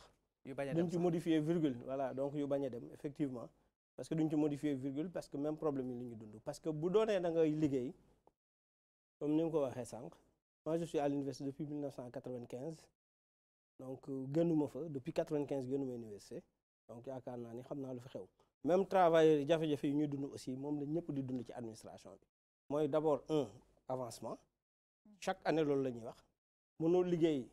ñu recruter la par exemple comme ingénieur wala ñu recruter la comme technicien bac plus 2 technicien supérieur nga dugg benn niveau bi liggéey pendant 15 ans te niveau bi nga nekk avancé wul loolu presque boo dee xool ñiy liggéey ñëpp nag ay travailleurs bokk na ci li ñuy kaas mooy avancement bi parce que même bu doonee avancement bi du par note aussi avancement automatique bi nga war a am pour changer de grade au moins loolu ñu accepter la ko te loolu gis nañ ni point bi ëpp solo la ci côté enseignant yi parce que mënoo ñëw am sa maîtrise jaar FASTEF ex école normale supérieure génn di jàngale ñu recruter le par exemple 2005 nga dem ba 2015 2020 te avancé wu ça veut dire que y a un problème. muy benn waaw muy problème mu avancement bi loolu yaakaar naa ne travailleurs yëpp dañ koy kaas muy benn beneen bi mooy problème mu IP mooy affaire santé ça veut dire que ñun ñëpp confront gis nañ ni travailleurs yi ñu ci bari dañu am jafe-jafe parce que yenn maladie wala yenn xeetu feebar yi bu la dalee même ci sa biir liggéey pour nga faju correctement problème lay doon je pense que loolu même les enseignants du supérieur ñu ngi ko doon dénoncer le SAES da ngay seen ñoo xamante ni dañuy liggéey nekk ay professeurs titulaires mais buñ feebaree comprendre nga pour ñu faju sax problème la loolu mën nañ ci jox exemple arrivé woon na le ministre de l'enseignement supérieur bi mu fi feebaree dafa am problème le SAES en tant que syndicat moo obligé jàppale ko pour mën a dafa faju ji c'est des cas comme ça yoo xam moom la nit ñi du dund da ngay nekk ak nit mu jël énergie am def ko ci enseignement bi jàngale sonn liggéey sonn mais en réalité bu feebaree rek négligence am parce que moyens yi ko war a mën a permettre surtout bu ko yenn feebaree dalee mu faju du ko am muy deuxième élément. Troisième élément bi mooy les conditions de travail sànq kii wax na ko da ngay dugg ci bureau yoo xamante ni nit ñi presque appel nañu toog ci bureau bu convenable le minimum cadre de vie bi ngay liggéey nga xamante ne dafa war a convivial pour nga bañ a stressé amul nit ñi dañuy xat-xatlu ci bureau yi ñenn ñi pour ñu am connexion bu baax problème la connexion internet te ñun ñëpp xam nañ ni léegi mënoo liggéey sans connexion internet c'est pas possible parce que même bu ñu la waxee benn affaire da nga ko war a rechercher da ngay dem directement sur les moteurs de recherche ko boo ko amul nan ngay liggéey beneen bi mooy bu fekkente ni équipé wuñ la jox la matériel bu lay permettre nga mën a liggéey par exemple dama fiy jox benn exemple quand j'ai lu hier benn article ci Henri Grégoire Diop le juge yu bokkoon ci CREI bi mais moom dafa gën dénoncer conditions de travail les juges daan ñu même ordinateur sax pour ñu am ko problème la donc ça veut dire que jafe-jafe yi boo dee xool du juge du magistrat du ingénieur du technicien du secrétaire de direction et cetera ñëpp même problème yi lañ am te problème yooyu ba léegi kenn saafara boobu moo tax toujours chaque année premier mai même cahier bi la ñuy teg ci table yi parce que problème mu santé la problème mu cadre bi nga xamante ni ci la ñuy liggéeyee ak problème mu avancement yooyu nag tant que problème yooyu réglé wuñ ko ba stabiliser réew mi nga xamante ni ñiy liggéey war a yóbbu développement du dem tant que ressources humaines bi nga xamante ni moo war a accompagner développement bi lu programme bi ak plan bi ak projet bi am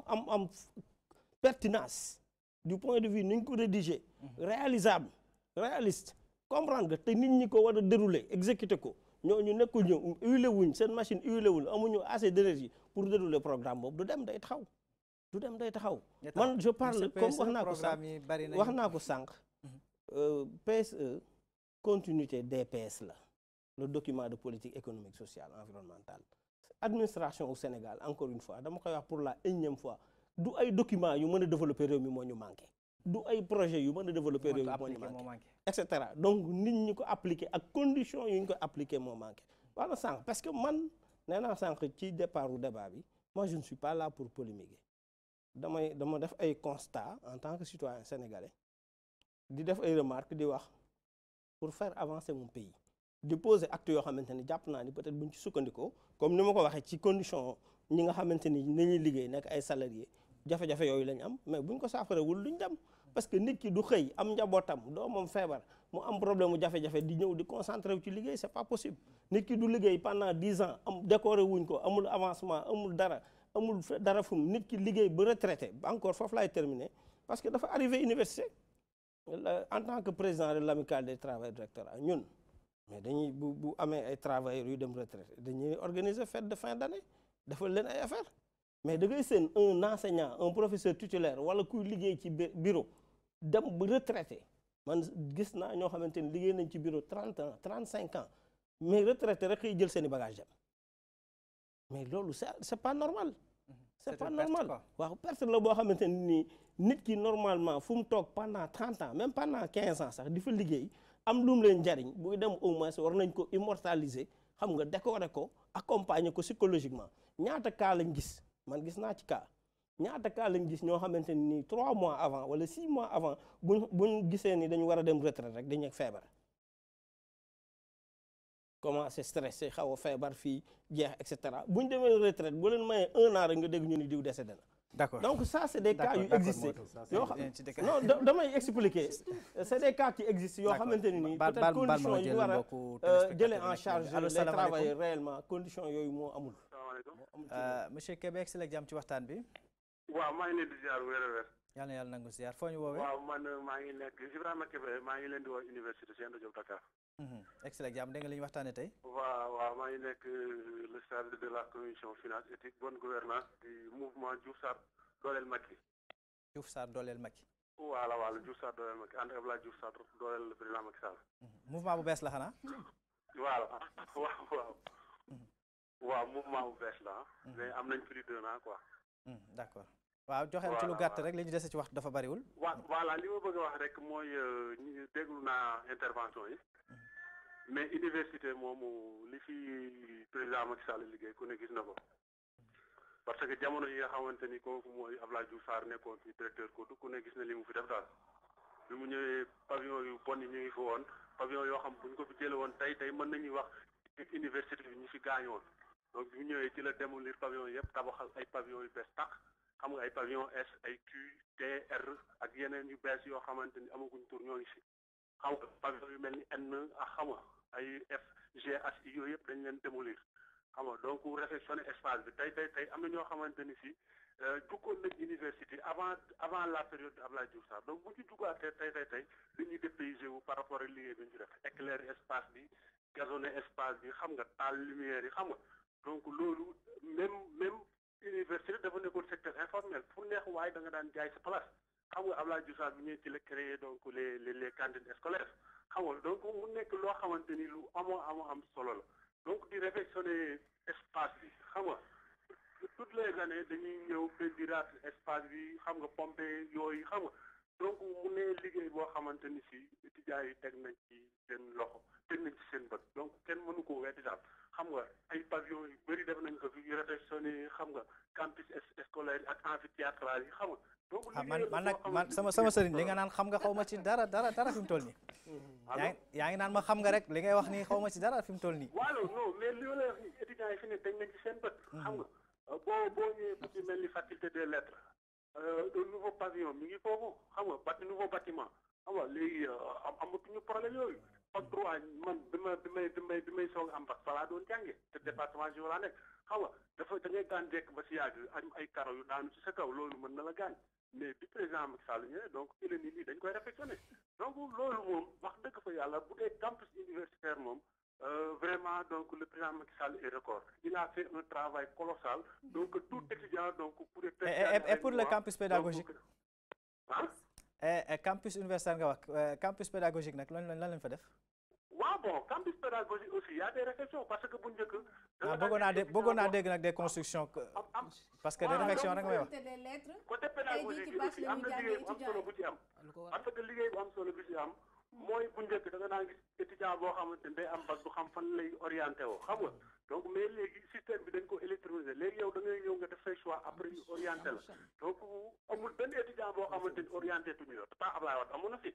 donc léegi am képp koo xamante ni mënuñu laa orienté sa cas critique na ba critique dañ lay dugal ci université virtuelle bi xam nga donc loolu aussi loolu nga wax sa waay loolu nga doy na war université virtuelle moo war a nekk poubelle bi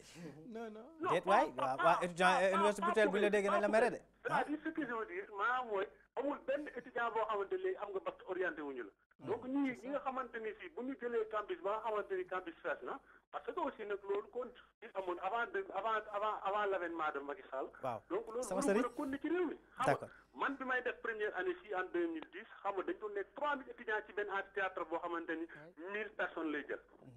xam nga loolu vraiment donc c'était la pagaille monsieur Kébé désarroi total xam nga monsieur Kébé voilà waaw dinañ fi taxawal plateau boo xamante ni dañuy waxtaan spécifiquement lu jëm ci wàllu université incha allahu rabbi ñuy jéggalu rek Diaw un peu monsieur PSE ce PSE bi donte commencé na programme la boo xam ne c'est à long terme ndax 2035 la ñu jëmee mais bu ñu dégg Modou ni mu waxee nii li jëm ci jafe-jafe moom baar askanuk Sénégal dinañu muñ fi ak foofu ngir mën a génn ci jafe-jafe yi mu fi jota lim yëpp waaw PSE bi moom je pense que ay doomu réew mi xam nga sànq sama sœur bi dafa ne Macky amul programme je pense que bi ñuy ñëw en 2012 dafa proposer le programme yoonu yokkute buñ ko joxaatee kàddu gi dinañu wax ndax moom leader am taxaw na génne na programme dinañu wax programme am boobu ci lu gàtt sukkandiku en tout cas président Macky bi muy ñëw dafa bi muy battre campagne dafa ñëw ak le yoonu yokkute mais bi mu ñëwee donc def 2 ans avec des Sénégalais si lañ concevoir le plan Sénégal émergent mu axé ko sur 3 axes ñu nekk di ci liggéey tey sànq posé nga benn question lu jëm ci wàllu nu ñu koy waxee sax baal ma rek ma jël mbokku téléspectateur bu mujj ci ligne bi ñeneen ñi nag ñu jéggal ñu ba beneen yoon allo salaamaaleykum. waaw aleykum salaam wa rahmatulah. Alpha Amadou egsi rek jàmm ci waxtaan bi foo ñu woowee. maa ngi lay woowee Pikine quoi. Pikine dégg nga li ñuy waxtaanee tey. waaw dégg naa la ñu mooy mbiru dialogue politique sociale bi. waaw ci lu gàtt rek. waaw dialogue mais dañoo yaatal sax parce que lu ñu doon nañ fee waxtaanee lu ñu jot a waxtaan lépp ci biir foofu lay dugg rek. taxawaayu njiitu réew mi lu jëm ci wàllum social. waaw côté boobu laa bëggoon dugg loolu moo tax sama woote. waaw ñëwal ci lu gàtt nag. man la Alpha Amadou Thiam. man maay le porte-parole des collectifs du collectif des sinistrés de l'incendie du Sud-Est. ok nag yéen a ngi koy fàttaliku. Alpha waaw. ok pour wax dialogue boobu rek ne côté boobu ñun li ñuy dénoncer mooy. ay instructions dañ koy joxe président de la République da koy joxe. mais exécution bi mooy def. comme boo jëlee exemple foofu pour ma jël exemple rek ci les sinistrés de l'incendie du pavillon vert. depuis 2 ans pendant 2 ans et 5 mois ñu ngi daw ci indemnisation boobu alors que joxe nañu instruction yëpp pour ñu fay ñu suñu xaalis mais mu def loo xam ne vraiment matérialisation moo donc loolu bu amee day indi ay frustration ci dëkk bi président de la République mu taxaw ne def leen lii premier ministre jot ko ne def leen lii léegi bu ko defee muy am ay lenteur administrative donc yu bari donc côté boobu bu ñuy wax ci dialogue social bi mbir yu sew sewaan yooyu noonu yu baree moom lañu war a di régler ñu bañ ko di ko nëppal ba nga xam ne boo kaase ñu ne ñii de kii tey ji boo waxee les sinistrés du Sud-Est ñun fayaguñ leen ba léegi est-ce que loolu rafetu donc nit ñi nañ président bu waxee lii nañ ci jàpp ñu fexe ñu matériel parce que loolu fay ko du dara 652 millions nga bëgg nekk fii ay nit ñoo xam ne dañaa dem rayante self-made di man rayante jël seen xaalis dem financé ko dem tëdd nelaw yow mu tàq mel ne tóom ci ñëw di la laaj pour nga fay leen donc depuis 2 ans 5 mois foo ko waxee rek ñu ne fayagul foo ko waxee ñu ne fayagul donc loolu yooyu bu amee te président de la République joxe ay instructions mu nekk ci diggante ministère yi bien ci bureau yi ndawaan yi wala nekk ci def moo rafetu donc nañ xoolaat loolu xool lenteur administrative yooyu donc moo gën a rafet pour du niveau côté social bi lépp mën a dem parce que tey boo ne ay dialogue politique ak social ak Macky Sall président Macky Sall di joxe ay instruction alors que ñi ci topp duñu la déglu wala koo bind lettre du la faale koo woon téléphone du la faale loolu day yàq dialogue yëpp day am muy am ay frustration yoo xam ne lii ngay dégg coow li ci dëkk bi yëpp looloo ko waral parce que duñu faale kenn voilà Alpha ñu lay jaajëfal ñu jégalu nag mbokku téléspectateurs yi des ci ligne bi li des ci waxtu wi dafa gàtt trop ñu bëggoon a bàyyi primeur bi ñu des ci plateau bi. waaw su ma dellusee si PSE bi xam nga PSE bi dafa ñëw taxawee ñetti tànk mu ñetti axe yoo xamante ne président dafa ne man lii laa bëgg tey Sénégal d'ici 2035 ñu dox ci premier axe bi muy naka la ñuy def ba transformer structurellement suñu économie. tey boo xool rek semaine ba lay passé lu jëm ci wàllu mécanisation de l'agriculture daanaka réceptionné nañ plus de 1000 tracteurs yoo xam ne dinañu permettre tey ñu am une autosuffisance au moins tracteurs yooyu am na fi coow de. waaw am na fi coow xam nga tey dañ nekk si réew moo xamante ne président xam wax naa ko sànq si affaire suuf bi te loo teg rek dina am ñoo xam dina jéem indi génn ay cap ñu ngi naan wëy tracteurs yi dañ ko surévaluer dañ ko surtaxé ñun yëpp dañ koy gis parce que lépp loo xamante ne président teg na ko rek pour que Sénégal mën a jëm si kanam dina am lu ñu si kii boo ñëwee si axe 2 bi même boo nee tey problème bourse sociale ñu ne non dañ teg bourse sociale pour tey appauvrir les Sénégalais dañu gën a pauvre alors que loolu dafa am lu tubaab di wax redistribution des ressources tey état bi ressources yi nga xam ne moom lay créer xëy na mënul jote si ñëpp am na ñoo xam ne amuñu possibilité peut-être am loolu mais tey état bi bu jëlaatee xaalis bi nga xam ne réew ñun ñëpp ñoo ko bokk mu koy joxaat ay sénégalais pour ñu mën a am consommation je pense que loolu dafa nekk ay mesures yoo xam ne dañ ko war a saluer su ma ñëwee tey un peu sànq dégg nga suñu ki doon mujj wax tey su ma déggee mu wax day mel ne tey man président dama koy yërëm parce que tey mënoo nekk njiitu réew nga teg ay instruments teg gouvernement indi ay institutions yoo xam ne pour dialoguer la pour régler problème population bi la mais tey lépp day dellusiwaat si moom pour man tey problème bi nga xamante ne est-ce que il a les hommes qu'il faut. non man je pense que non c'est-à-dire que man pour man bu fekkee da ngay joxe say instructions kenn du ko xam jëfee nga tey tamit loolu la lay wane non xam nga loolu lay wane tey interlocuteur bi tey moom mooy bañ pour dem di waxtaan ak ki nga xam ne moom lañ fi teg tey mënuma d'accord ñu teg au conseil di dialogue social ñu jël nit teg ko fa mu nekk tripartite ñu ne c'est l'État muy le patronat ak les syndicats ñoom ku si nekk am sa am fa sa wàll boo xam te ne tey yéen war a dialoguer pour man problème bi bu amee tey waroon na yam foofu ñu jéggi foofu ñëw si seen ministère tey ñu jël problème bi yëpp ñu sëf ko Serigne Mbaye Thiam est-ce que tey problème bi yëpp bi nga xam ne mu am ci côté éducation c'est Serigne Mbaye Thiam man je ne dis pas que tey man jàpp naa ne syndicalistes yi wala boog enseignants yi seen revendication man je pense que c'est légitime mais c'est à plusieurs niveaux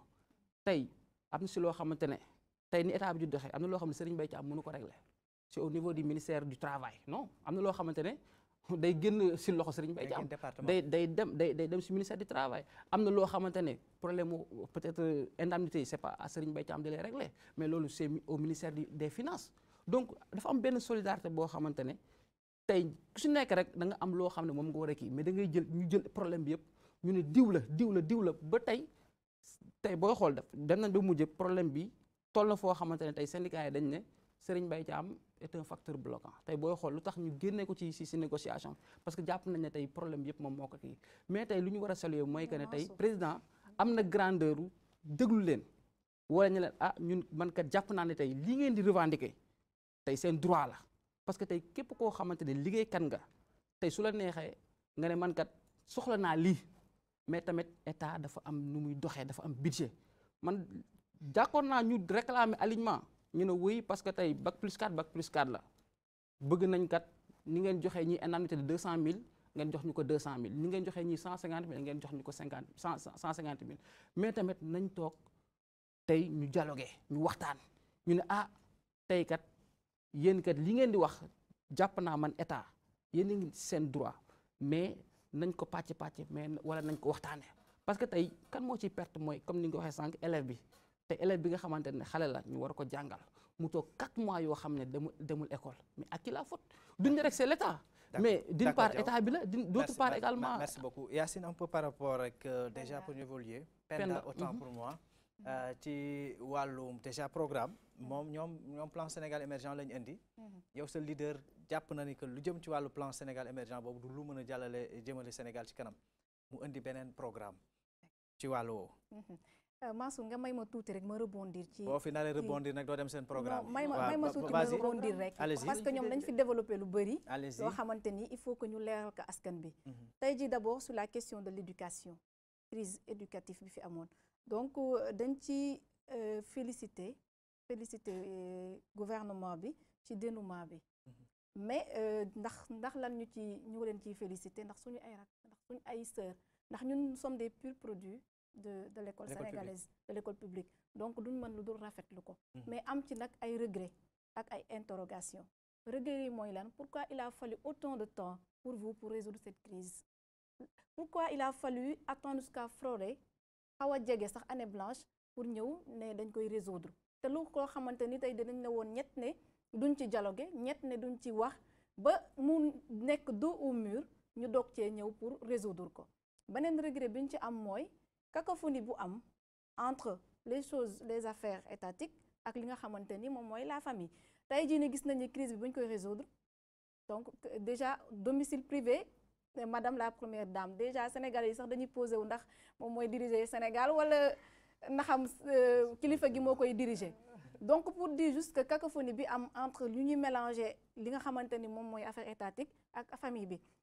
beneen regret bi ñu ci am mooy dañuy signer ak enseignants yi ay accords yoo nga xamante ni tey jii ni dañuy def taf yëngal tey jii taf nii rek raayal après beneen année les mêmes histoires se répètent tey jii est-ce que jaaduwul woon tey jii président Macky Sall buy signer ay accords yoo xam ne réalisation c'est en 2020 donte moom mandaam àggul foofu doon na jaadu bu nekkoon te ne dañuy roy ci yenn grande démocratie nga xamante ni yéen bu na cesser de les citer waroon nañ mun a woo le président Idrissa Seck ne ko ndax accords yi laaj ko ci xalaatam war nañu woo le président Ousmane Sonko laaj ko ci xalaatam waroon nañ doon laaj le président Gakou entre autres leaders de l'opposition président Modou Fall président Modou Fall mi nga xamante ni moom mooy dëgg moo wóor moo ko moom dinaa ci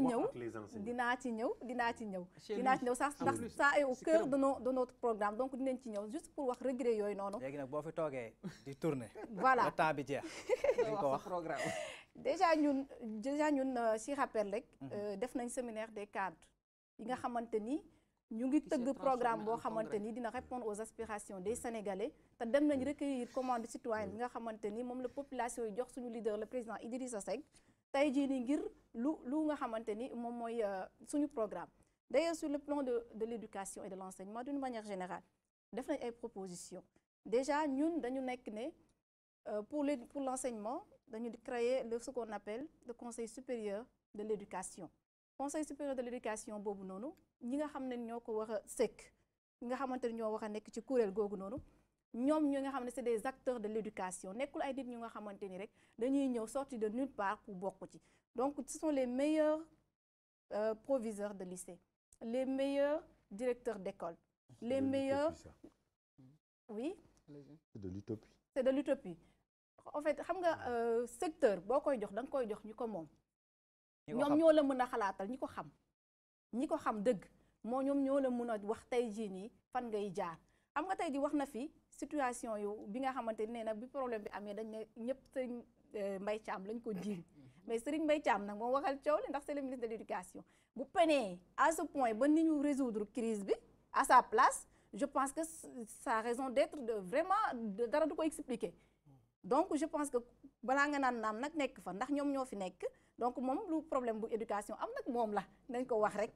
non c'est budul moom kan la bu ñu jàllee ci éducation ñun dañu am ay vision te nekkuñu fi rek di critiquer dañ ne ñii fi ñu jëmee Sénégalais ñëpp ñu ngi koy constater si mooy dos au mur déjà rek dañ ne bourse sociale suñ su ñëwee dañ ne bourse sociale 25 000 francs la par 3 mois mais yaa xayti jàngal nit ki ni ñu nappee gënul yeey nga di ko jox 25 000 francs tous les 3 mois 25 000 boo xam ne bu ci jëndee saako ceeb mu jeex déjà tey jii nii daf may permettre ma glisser ci pêcheurs yi demandé woon nañu leen fi ñuy joxee 400 000 francs CFA pour que ñu leen di jox ay engins yu ñuy demee ci géej gi pour nappi ji tey ji gis nañ ni pêcheurs sénégalais difficulté yu ñuy am pour nappi déjà bu ñu nappee mënuñ ko sax ñëw jaay Sénégal mais dañuy dem obligé dem di ko jaay ji Mauritanie ak difficulté yi ci am ak chaque jour nga dégg ne benn sénégalais ñàkk na ci bakkanam donc ñun ay réalité lañu wax ak ay fait na 5000 moteurs de te pêche yoo ñooñu xam ba ne à léegi coût de 2 nga millions baal lay ma ma jar. àggali Pour les te prix ñooñu des ba moteurs léegi de pêche. 400 000 francs yooyu ñu L'État dugaloon li mu def ci pêche bi nga baal ma c'est foofu 400 000 francs yi ma dugal yu ñu dugaloon foofu pêcheurs yi ba léegi ñu ngi di ma dégg ci télé laay waxee 400 000 francs yi ñu dugaloon versé ba léegi à Saint-Louis jotuñu moteur seen de pêche yi engin nga xam ne l'État les jotuñu a seen ay subventionnés engin l'État les nga a baal ma ma subventionnés àggali moteur de pêche nga ñaata lay baal jar? ma foofu noonu Mais le donc coût des ñooñu moteurs ba de pêche léegi 2 millions la c'est pas nga 400 baal 000. ma foofu noonu waxuma coût licence yi dama ne coût moteur laa la wax dama ne moteur la pêche yi ngay wax ne ñoom dañu dugal 400 000 dañu ne woon engins yi 2 millions et quelques la fay jar ñu dugal 400 000 pour jot seen engins yi mais jusqu'à présent ñu ngi toog loolu ay réalité la monsieur Diomb nga bàyyi ma àggali sénégalais yi dañuy seetaan bu ñuy waxandoo duñu dégg mais nañu wax sénégalais yi dañuy am aussi mais loolu parce que am vous êtes en train de dire quelque chose boo xam ne vous ne les maîtrisez pas pêcheurs yi non loolu moo am pêcheurs yi ba léegi ñu ngi toog di ma déglu te ci télé laay waxee ba léegi réceptionné wuñ seen ay engins pour wan leen ne ñii ay slogan la ak embellir moom lañ fi nekkee pour dire que ne ba tey waxagul non wax ma pêcheur fan ngay wax waxuma bu ma la non comprendre naa leen vraiment parce que vous peinez vraiment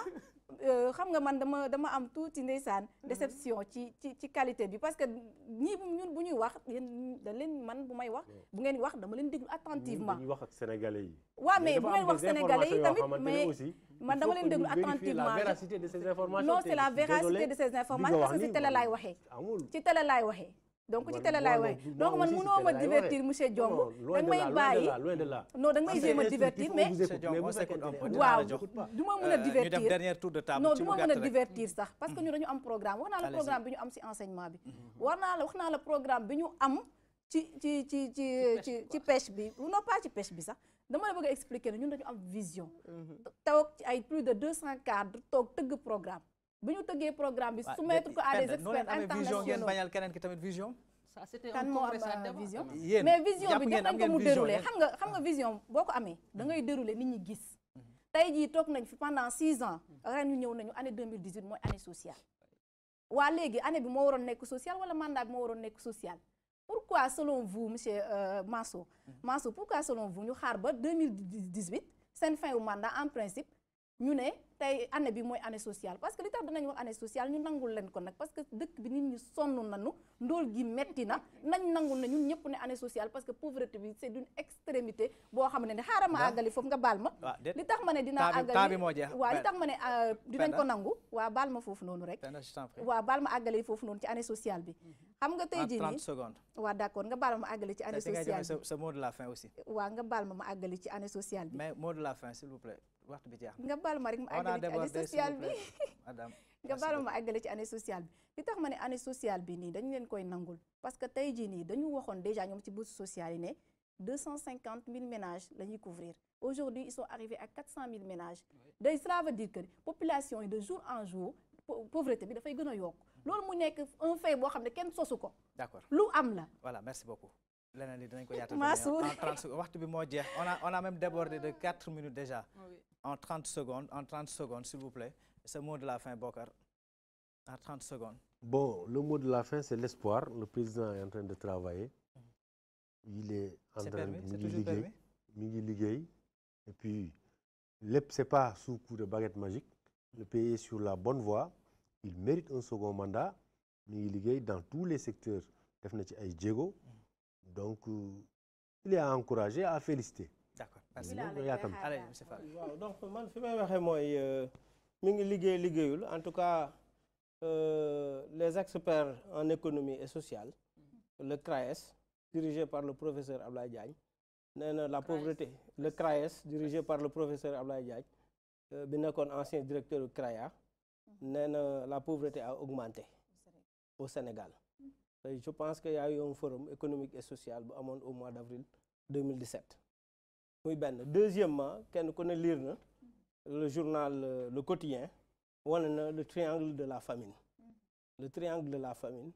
insécurité alimentaire bi am ci dëkk bi la famine guette le nord même waaw la famine guette le nord article yi mi ngi fi c'est le journal Le Quotidien voilà moo ko titré ba pare indiwaat ko ça veut dire que kon situation bi je pense que c'est plus critique que ça maintenant yomb na nag nga nekk ci plateau di critique que ça Diaw en 30 secondes s'il vous plaît waxtu bi dafa jeex tàkk en tout cas ñun de notre côté l'autosuffisance en riz en 2017 malheureusement vous risquez de priver aux autres les 30 secondes ñun daal ñu ngi féliciter gouvernement bi ci avancée yi muy def parce que même suñu d'accord ne ba tey on est un pays pauvre loolu mënuñu ko bañ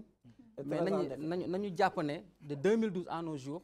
ñu ngi am benn croissance boo xam ne bu soutenu la d'accord parce que de 2012 à nos jours chaque année croissance bi mi ngi yokk d'accord contraire à 2011 boo xamante ne croissance nulle pratiquement la ñu am en tout cas gis nañ ne vraiment ñu ngi am ay avancé te loolu buñ ko continuer tey comme li ma waxoon ci émission ba rek mooy que ne président bilan am rek falaat na ko deuxième mandat